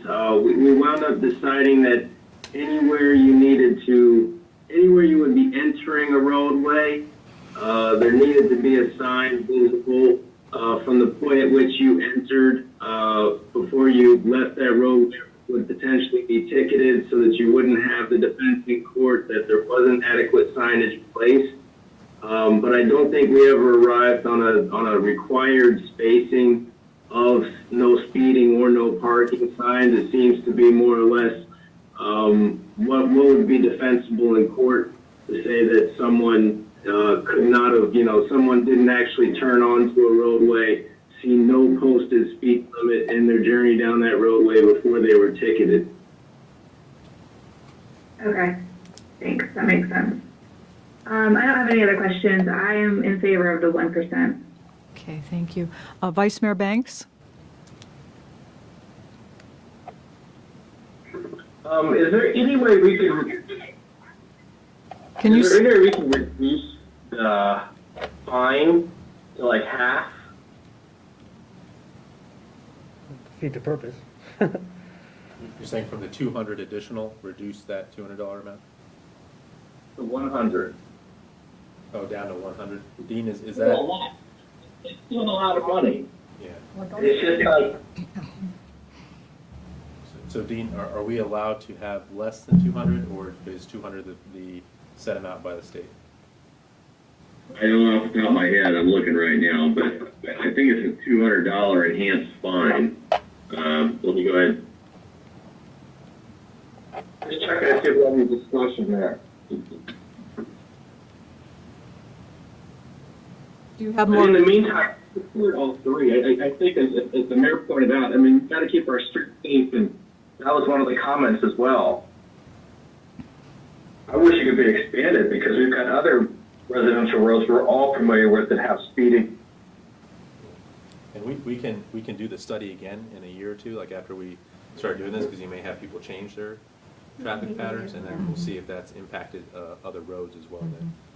I have a question. So the answer is, it's $200. It just says $200 in addition to other penalties provided by law. So there's no provision to just have a $100 increase. Thank you, Dean. Shall be unlawful and constitute a traffic infraction punishable by a fine of $200 in addition to other penalties provided by law. Okay, it doesn't say up to. Nope, it says a fine of $200. Okay, so, that answers, well, that addresses other people's concerns about the high fine. We have no discretion here. I just hope we can do other studies. East Carondelet is another street that gets a lot of speeders, and Stephanie Street, but I think this is a good start, so I'm supporting all three. Mm-hmm. Oh, okay, so you support the 1%? Yes. Okay, thank you. You had a phone? Yes. So, Laszlo, if and when we get things like the bike lanes, wouldn't this here's my concern, if and when we get the bike lanes and we still have speeding, there's a good chance of individuals having bike auto accidents, right? So, and this is just a general question. So this is kind of a preemptive measure to make sure that our streets are safe for when bike lanes come to fruition. Yeah, you can make that argument. Absolutely. Okay, thank you. Okay. I have one more. Okay, we have a YouTube comment from Ms. Marinka Gadzikowski. Forgive me if I mispronounced your name. She says, "Thank you for the speed sign on Scott. I live on Scott, and there are a ton of kids who are younger who live on Scott, and we saw people slow down." So, yes, ma'am. Go ahead. The question was, I guess, on the ordinance itself. If the dealer provides a notice to the potential buyer, and the buyer still gets ticketed, the dealership has, at that point, no liability then. No, they've done their part. Yeah. That's my understanding. They've done the right thing. We don't have to report them at that. No, that's my understanding. So if there's ticketing, I think I still report it, right? But the dealer board, it's they're going to have to be the ones. They're going to ask for the notice or not. And the goal is just keep pushing, keep kind of putting that pressure on the dealers to remind them that this law exists, that the dealer board can then enforce. Right. But we want to be aggressive. We want to resolve that problem. And what road would they use then? Signal Hill? If you're test driving? Yeah. Euclid. Stay on Euclid. Euclid? Yeah. That's like a school zone too. I wonder why. Well, we have the speeding cameras. Yeah, we have the speed cameras there. Trying to reduce it, but hopefully they turn over here. Yeah. Get out of our city. Go towards Osborne, I guess. So the best route, to be honest, is just turn here, Euclid, up Liberia, and then come back. Yeah. Now, here you're gonna have to, this is the challenge, is getting back. So once Scott Drive is done, they may have to cut down on Scott. Yeah. I'm sorry, Connor, and then we'll have to check with Connor. Once we have that extension, I can see Connor being another candidate here. So they may have to figure out a way to turn around on 28 and then come back this way, or just stay on Liberia and Euclid and stay out of our residential areas. But to your point, we don't want to be punitive with the dealers. Right. That's, Right. I totally agree with Yeah, that. exactly. That's what I was Yeah. trying to figure out. Okay. Yeah, I mean, Yeah. if we did the all three option, what is that road up in the left corner? Which road? The top left? I'm not sure. The purple one, top left? This is Manassas Drive, but there's two Mace intersections. So Mace kind of does a loop, so it's in between that area. It It's seems right like to it's the kind border of of our city. cut off from everybody. So this is actually a pretty effective Yeah. one, because right when you come into Manassas Park, we'll have a sign up saying. Okay. So that's up there near Baker, right? The stop sign by Baker. I think it's by the church, right? Yeah. I would have to go back out, but I think you're right. Well, I'm saying from that stretch road to the other Yeah, purple, and people kind of, if they get pulled over in that stretch, it's just a regular fine. No, so if we implement this, right, and they come into our city and they speed in this area, and even if our police stop them here, but they were speeding back here, Well, I meant like in speeding in the stretch between those two they purple would ones. have the additional fine. Yeah, because it's the purple section, that's the fine area. That's I'm Manassas talking Drive. about after the purple. Well, after the purple, if they're speeding here, no, then you wouldn't have the additional. Yeah. But again, we can keep measuring this and see kind of how. I'm just trying to say, they might as well just cover the all Manassas Drive. Why we have a Yeah. little gap in between then? That's your all's discretion. Again, we tried to at least. It has to have be some- justified yeah. in some way. You have to have some sort of a process that you guys have instituted. So this here, by doing this, you're basically saying from now on, 1% speeding at 10 miles per hour or more, that is your criteria. Or you set it at 2% or 3%, but you can't do the entirety of Manassas Drive because the entirety doesn't have the problem. But, realistically, though, it's going to affect all of Manassas Drive. You think about it, if you're driving along on Manassas Drive and you see a sign, you're not going to suddenly, speed up as soon as you hit an area that's not covered, because, frankly, you're not going to know what's covered. Yeah. You're going to see another sign that when you're entering the next area, but, that could just be interpreted as just lots of signs, because we're going to have them also for people entering from side streets. So I think that, you're going to find that it's going to impact all of Manassas Drive if you do this. Yeah, that's a good point. Yeah. It'll ripple out. The good effects will ripple out. Yeah, no, that's a good point. I'm so glad we have this extra added tool to address speeders, because over the years, I've gotten so many reports from residents, and now we can do more than just stepped-up enforcement. So this is excellent. Any other comments or questions prior to taking a vote? Well, I was wondering if I saw an email to postpone it, but I think everybody's ready to maybe make it. Yeah, I think so, yeah. No, I was happy to do that Okay, if that's- we didn't feel we were ready, but it appears that everyone's ready. And it appears that, I beg your pardon? One comment. Yes, go ahead. I just wanted to let the citizens know and put on the record that this is not a revenue generator. And this is safety first and foremost, and that's the top priority of what we do for our city is ensuring safety for our citizens. Thank you, Vice Mayor Banks, for bringing that up. You're absolutely right. This is not revenue. It is for safety and to achieve compliance with existing traffic law. Absolutely. Thank you. Do you have any more comments, Preston? No, thank you. Okay, thank you. So based on comments, I think that we're ready to vote on the 1% option. Is that correct? Okay. The motion is that the governing body, this is a long one, so take a deep breath. That the governing body approve and direct the city manager to place appropriate signage for the designation of the following roadway sections as residence districts pursuant to Virginia Code 46.2-878.2 and City Code 24-38. First, Manassas Drive between the city's western corporate limit and its eastern section with May Street. 2, Manassas Drive between its intersections with Courtney Drive and Scott Drive.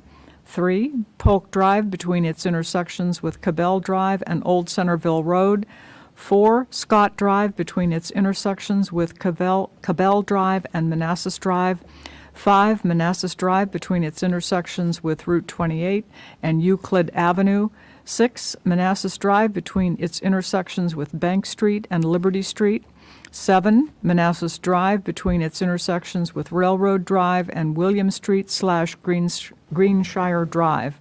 8, Digital Drive between its intersections with Manassas Drive and West Carondelet Drive. Do we have a motion? Mayor, before you take a motion on number 1, I just want to point out, I think you said eastern section with May Street. It should be eastern intersection with May Street. What number was that, Dean? That was number 1. And you said Manassas Drive between the city's western corporate limit and its eastern section, but it should be intersection with May Street. Okay, intersection. Okay. Is that correction good enough, Dean? I don't have to read it all over again. Yeah, that would be sufficient as long as the motion is made appropriately. Okay, so do we have a motion for this? Move. Second. Second. All in favor? Aye. Aye. Aye. Aye. Opposed? Abstained? Motion carries unanimously. Thank you very much, everyone. I really look forward to this making a difference. We sure do hope so. Okay, moving on to manager's report. Good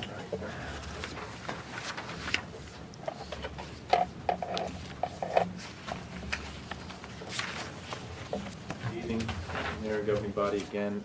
Tonight, we have a couple reports from our departments on Q2, and each meeting here, the next few meetings, we're going to have updates from other departments. So we'll start with the fire department this evening. I will turn it over to Chief Soper here. Give me 1 second. He'll share the slide.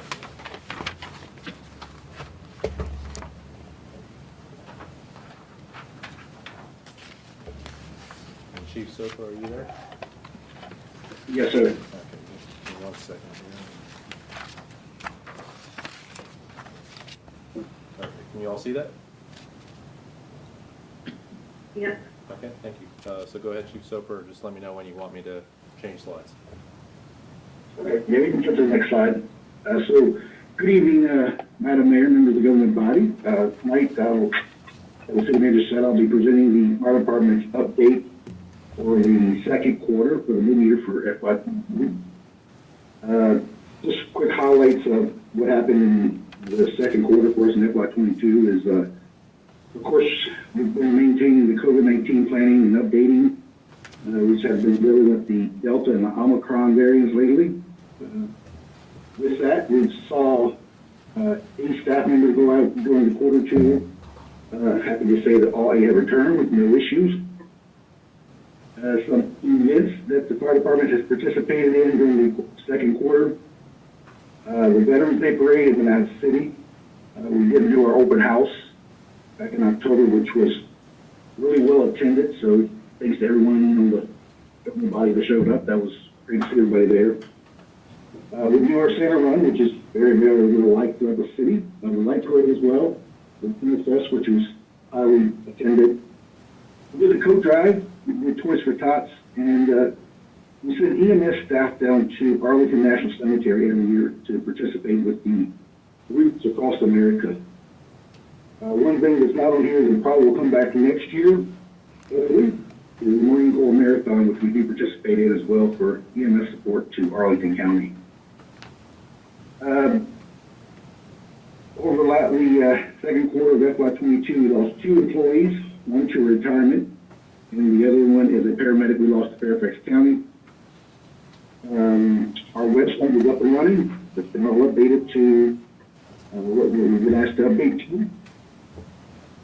We are currently hosting several classes from the Virginia Department of Fire Programs. By hosting these classes allows our staff to take the classes within our own building.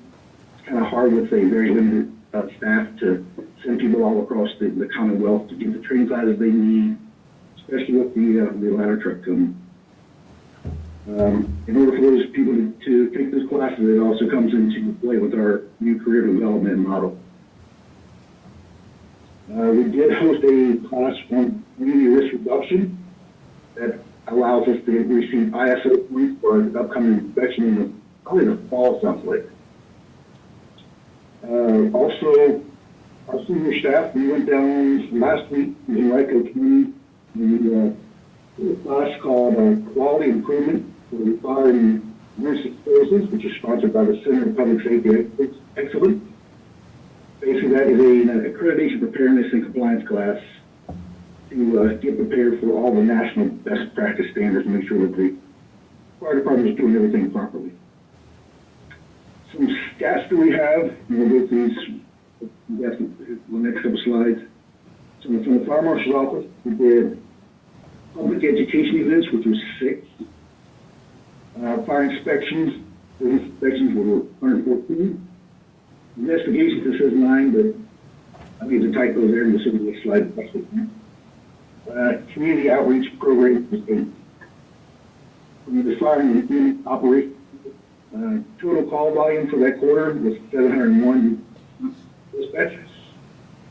Fire breaks down to 296 and the total unit responses with those calls was 1,184.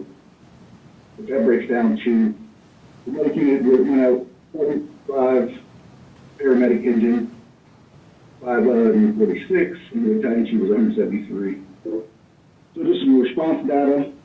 This varies from quarter to quarter. Average time of arrival was 3 minutes and 58 seconds from the time of dispatch. Our busiest day for that quarter was Sunday. And the peak time seems to be pretty standard from noon to midnight. Let's flip over to the next slide. We'll see the breakdown. So the emergency responses column here, you see that from FY 21 quarter 2 to FY 22 quarter 2, our call volume totally continues to increase. As you notice, it jumped up pretty much there. So if we move over to the next one, which is the average response time, as we see from FY 21 to FY 22, response times pretty much stay the same. Crews are really doing a good job of getting out the door and getting on the scene in a really, really great time. In our previous standard of coverage document, or community risk assessment document, we have in there that we're going to arrive 90% of the time within 7 minutes. We're definitely beating that. So we evaluate that and review the video. On the box assignments, where we run all over the city, it looks like in FY 21, we see where the west side was down, and then in FY 22, the west side comes back up. When looking at the data, it shows that EMS calls have increased between the 2 periods back onto the west side, so we're contributing to more so on the EMS side of things. The training and activity hours from FY 21 to 22, they stay the same. That's really important because that's one of the functions of the ISO we're going to track when we come in here in the fall, is what kind of training we're doing. The big takeaway from that is I just want to give a shout out to all our staff because those call volume went up, but they didn't reduce their training hours or their staff activity. That means they're going above and beyond. On to the next slide, we'll show the highlights from the Fire Marshal's office. I do apologize for having this one a little condensed and hard to see, but the big takeaway from the top one, inspections, we'll see where in FY 21 we did 251, it drops down to 114 for FY 22. We contribute that to a lot of things. One is the lack of support I got in the Fire Marshal's office right now. Robbie's doing a great job of helping me with a lot of the admin stuff. So it's part-time staff. It's part of my operations staff as well. With COVID, he didn't have that individual a lot of times to help out. So that was taken away from him. But also in FY 21, we also were playing catch up from previous years where COVID shows totally down, so we really sped up things, and that's a 251. So investigation side, the big highlight there was if you go over to his backgrounds, the background investigations he was doing, it showed 6 for FY 21, 0 for FY 22. That would be an internal candidate. That means we're not turning people over nearly as we used to. I think we've kind of slowed a little bit of our turnover. I think that's great. Hopefully it continues. We got some really good people. I hate to lose any of them. The next bottom is community outreach. That's probably where you'll see the fire marshal's office and the fire department grow over the next several years. That's where the fire departments nationwide are turning to. As fires tend to drop, it's all about public education and how to make things safer. That's the goal, to make things safer. So we're going to continue to do that. We have the Residence Fire Academy going to start up in March, April timeframe. So we hope to get that to educate our residents. And plan reviews, you can see that those going to be pretty steady for FY 22. So we would imagine that to increase with the current development we have coming to the city. So with that, any questions? I'm glad to answer. Okay. Thank you, Chief. Vice Mayor Banks, any comments or questions for Chief Soper? Thank you, Chief Soper, for the presentation. I just want to commend you. Your call increase from last year, yet your response time went down. So just want to commend you on that. Thank you. Thank you, sir. Thank you. Councilmember Mensing? No question. Just want to say thank you, Chief Soper, for the work you do. Councilmember Moore? No questions. Thank you, Chief Silver, for the report. Thank you. Councilmember Javed? No questions, thanks. Councilmember Amaya? One silly question. What's box assignment? The box assignments, so we're breaking down the box assignments from May Street to Centerville Road at the west. From Centerville Road to the railroad tracks would be our central, and then anything beyond the railroad tracks to the Blooms Park would be the east. But what is box assignment? Like what is that entitled? What is that? Also, so what a box assignment is, that's how we categorize what geographical areas are within that box. So in the fire department, we have the city's broken into multiple different little geographical boxes. Okay. Which gives our crews the idea of where we're locating. Like the schools have a different box assignment number versus what some of the west side does. Within those box assignments, it basically tells you if it's a structured fire, you're going to get X amount of resources versus the EMS call, you'll get this amount of resources.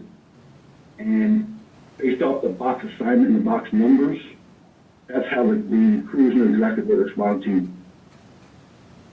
Okay, thank you. Call volumes to each area, so I would expect with the downtown that the central numbers would start kind of catching up to the other. Okay.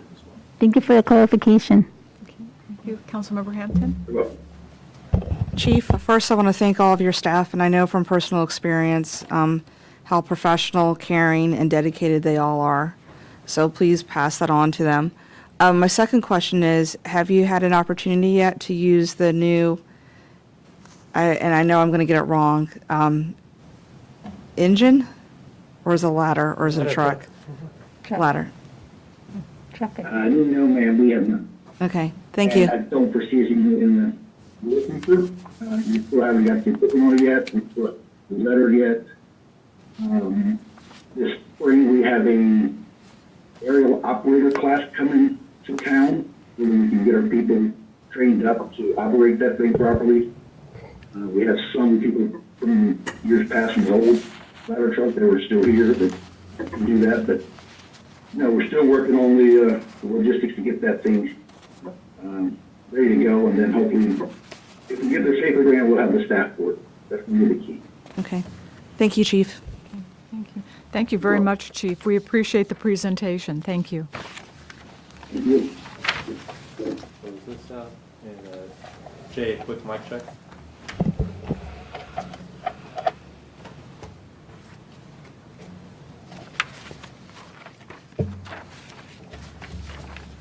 Hey, Jay Swisher, can you hear us? Yes, sir. Okay. Give me 1 second here to pull up your slide deck here. Actually, give me a little bit because for some reason I didn't pull it up on here. Give me 1 second, everybody. I'm my thumb drive here.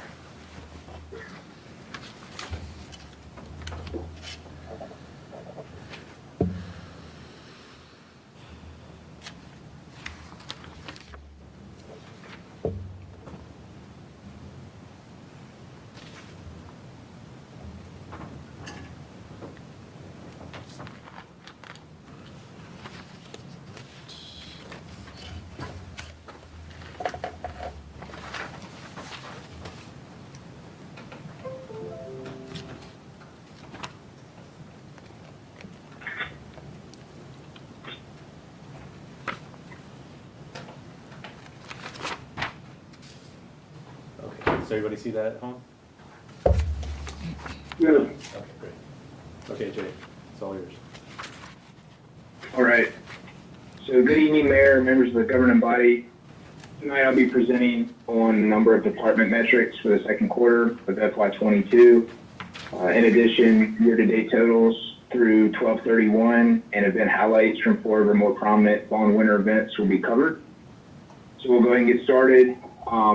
So the department saw year-over-year increases in 10 of the first 12 performance categories.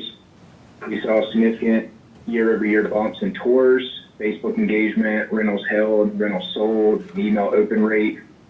In addition, several categories where no data point was available during the second quarter of 21 also saw strong rebounds, especially the tours converted to sale category.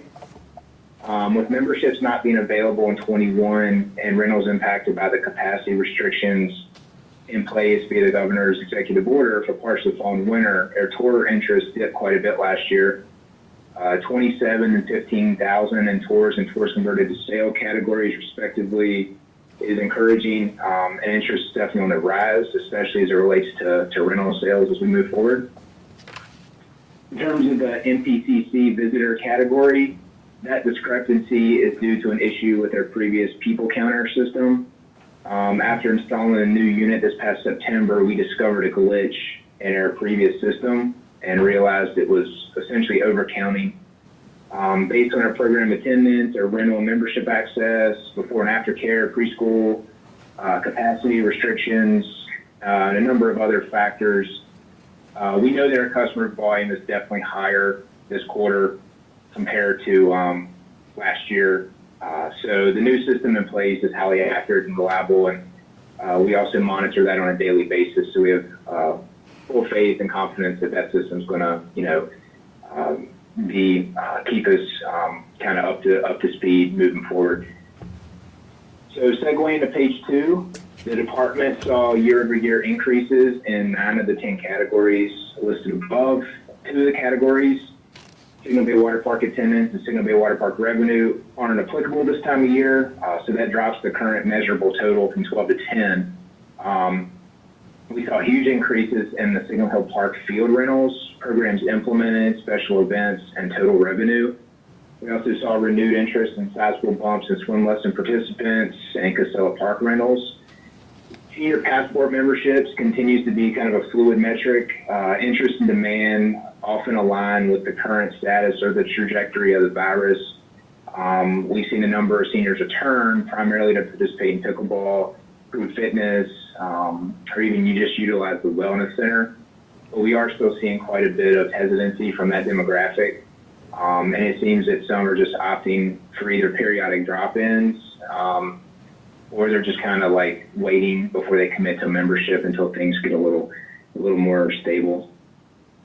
The one year-over-year decrease that did occur was in the indoor pool lane rental category. However, the total that we had there, the 1,273 in FY21, was a really high figure. And we're still trending very strong in terms of our year-to-date total compared to both 21 and 20. At this point, we're on pace to exceed year-end totals for both fiscal years. And a part of this is attributed to, when most facilities in the region shut down and limited access for much of 21, we were able to earn the business of several new lane rental groups and expand our list of contacts. So this should hopefully position us well as we move forward. So moving on to the next page, in terms of our year-to-date review, we saw year-over-year increases in all 15 categories for FY21, as well as increases in 5 of the 15 categories for FY20. The 5 categories that saw increases in both fiscal years were total website visitors, email open rate, rentals sold, rentals held, and tours converted to sale. In terms of our year-end projections for 22, we're on pace to meet or exceed 11 of the 15 categories. We anticipate coming in under our initial projections for total membership contracts, visitors, programs implemented, senior passports. Technically speaking, I believe our customer volume will definitely exceed last year. However, due to the glitch with the previous counters, we'll likely come in under projection, at least on paper. Instructor hesitancy, and in some cases even consumer or customer hesitancy continues to be a challenge for us regarding our programs implemented category. We expect our senior passport number to come in under the original projection of 180, but this will be impacted by the trajectory of the virus. I'm hopeful that as we transition into the warmer spring months, transmission rates and hospitalizations will decrease and allow for more participation and interaction across the board for all demographics. As we move on to page 2 of the year-to-date review, we saw year-over-year increases in 11 of the 12 categories for 21, as well as increases in 3 of 7 categories for 20. Since the library was not open in FY20, I went ahead and omitted those 5 metrics in the 20 comparison. The only category not to see an increase going from 21 to 22 was the new library card metric. That's to be expected, I think. It's unrealistic for us to continually increase that number as time goes on. We kind of run out of available card holders. However, we are on par to exceed our FY22 year-end projection of 500. In terms of our overall year-end projections for 22, we're on pace to basically meet or exceed all 12. So we're in strong position across the board. Our indoor pool lane rental hours and Signal Hill Park field rentals are the 2 areas where we may come in slightly under, but I'm still confident it's going to be really close if we do come under. The last 3 slides are just some of our event highlights from the second quarter. The Latino Festival that occurred on 10/23 proved to be a great event. Attracted approximately 3,000 attendees. We're really excited to continue to partner in this event and hope to make this a permanent staple on the city's event calendar. So another successful trunk or treat this past Halloween. We had 22 vendors on site, served just over 1,000 participants. When it was all said and done, we handed out over 7,000 pieces of candy as far as from DPR alone. So definitely got a lot of candy out to the kids in the community, so that was good. Our Gingerbread house decorating workshop is one of our oldest and most popular Christmas events. It was unfortunately replaced by the Santa special delivery last year due to some capacity and distancing guidelines, but we were able to reestablish it this past December. While the event attracted 38 participants, that number is a little misleading because it doesn't include the family members that were there. So all in all, we were able to accommodate just over 100 total attendees. Our most popular Christmas event continues to be Breakfast with Santa. We had 120 attendees this year, and patrons were treated to a pretty incredible spread. We had 2 different types of homemade pancakes, sausage, hash browns, fresh fruit, muffins, donuts, cereal, coffee, orange juice, and milk. And then lastly, literally our last event of the calendar year was the Christmas Light Parade, the city's annual light parade. A number of departments come together and work in close concert to ensure that this event goes on safely and smoothly, and this year was no different. The parade consisted of 45 total floats, which is a little bit on the high end for us historically. We usually range anywhere between 40 and 45. Patron interest seemed to be strong, especially after missing the previous year. We saw a lot of spectators, especially over at City Hall, which has kind of traditionally been not a popular spot. There was a good contingency over there. So all in all, it's a very good event. And that's all I have. Okay. Thank you, Jay. That was great. Let's see if there's any questions or comments. Councilmember Hampton. Yeah. So I have a quick question, and it's regarding the library system. And you probably won't be able to give me these answers tonight. But of the visits that we had, how many were unique? You know, of those visits, how many people were the same people returning? How many was just different? How many was just, you know, someone once and maybe not a returning customer? So I'm just looking for how many visits were unique. And what are we doing to increase more people, to increase the number of card holders? Because right now it looks like, what was our population, around 17,000? So we're not quite, what's that, we're not quite 10%? For library cards? Mm-hmm. If you do a total. I'll definitely get back to you on both of those. I'm pretty certain I have an answer for you on the first one, but I will double check with Holly on that just to make sure. My understanding is it's just a traditional kind of people counter system that they utilize as well. So I think those are just total visits. I don't think they necessarily differentiate between, you know, unique users or repeat customers, but I can double check on that. And I'll definitely follow up as to kind of the, you know, marketing strategies we're using to attract new card holders. Yeah, and because I say that because you have individuals like myself that has a card, but I just don't go use the system. So, and then, you know, for individuals like myself, how are we going to go out and recruit them? It's not enough to have a card, but let's get them in the doors. And those are all my questions for the moment. Councilmember Omaya? No questions for now. Okay. Councilmember Javed? Okay, good evening, Jay. How you doing? Good evening.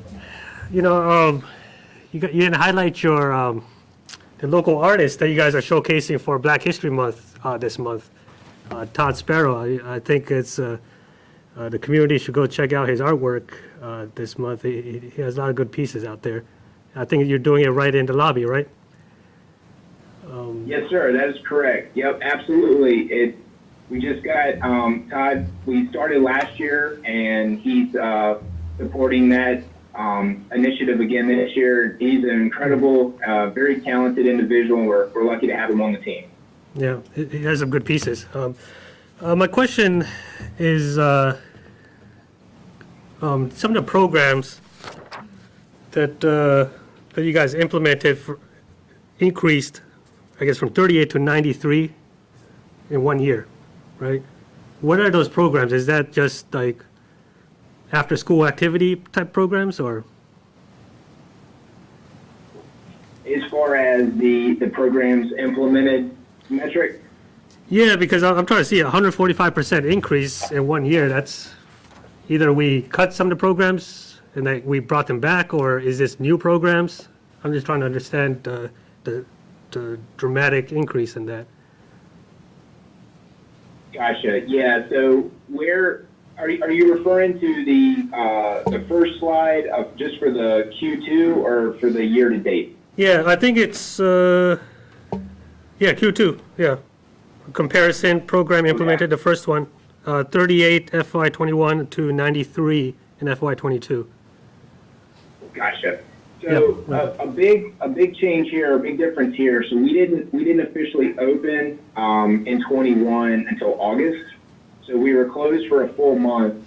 The other piece there is we weren't able to run our summer camps in 21 due to COVID restrictions, guidelines, concerns from we didn't have enough interest, and it just wasn't responsible for us to move forward there. So whereas in 22 we were able to run our summer camps. Another piece there is we were able to have our licensed preschool program as well as our before and after care program in 22, whereas they weren't going in 21. Okay, that makes sense. And then my last question, I remember I guess we chatted maybe a couple months back Are we still doing that program with the LGBTQ community where they could come in and, just be themselves, I guess? Have we, I hope we did not discontinue that program. Yeah, so I did check up on that after we spoke, and after speaking with the supervisor for that program, basically the staff member who kind of led that program actually moved, and they were in the process of kind of working to find someone else to run the program in the meantime, but there also had not been a lot of interest as of late, so it was kind of a combination of staff were working together to keep the program going. However, there wasn't a lot of interest in the, in the community. But I can definitely follow up on that and kind of see how that has changed since we last spoke and provide an update to Mr. Palco when I submit the questions about the library as well. Sure. Yeah, that's all the questions I have so far. Thank you, Jay. Council, Yes, sir. Councilmember Moore?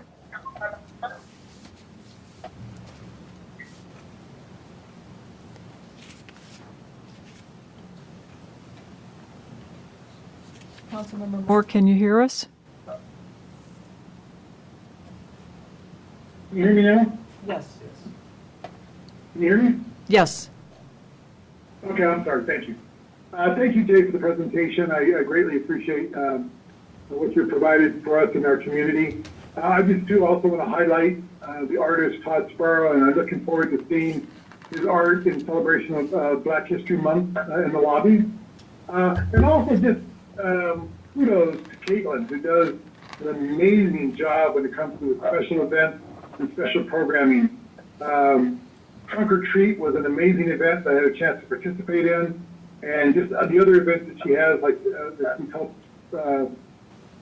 organize and pull together, it's just been terrific. So thank you. Thank you. Councilmember Mensing? No questions, thank you. Okay. Vice Mayor Banks? No questions besides Jay for the work you do and your staff and your department. Thank you. Thank you. Thank you, Jay. We appreciate the presentation. Thank you. Thanks, Chief Soper. The only other thing I have is just to give everyone a heads up. With construction, they're going to start moving up Manassas Drive a little bit for electrical work.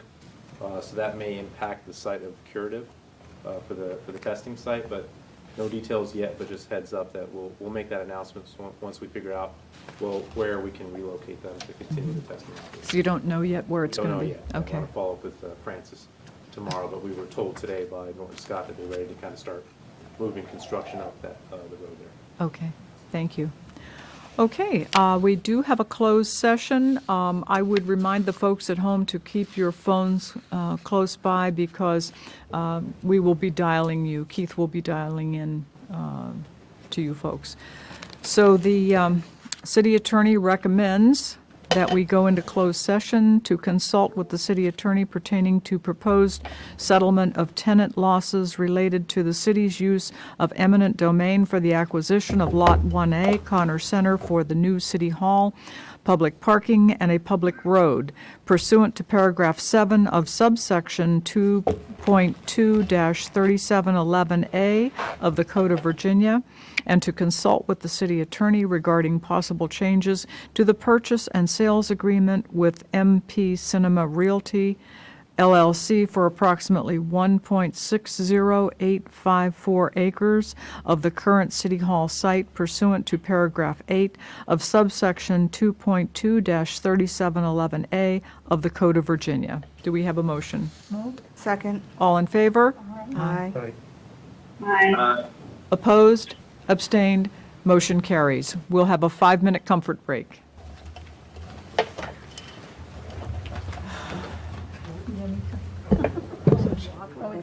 That's all I got.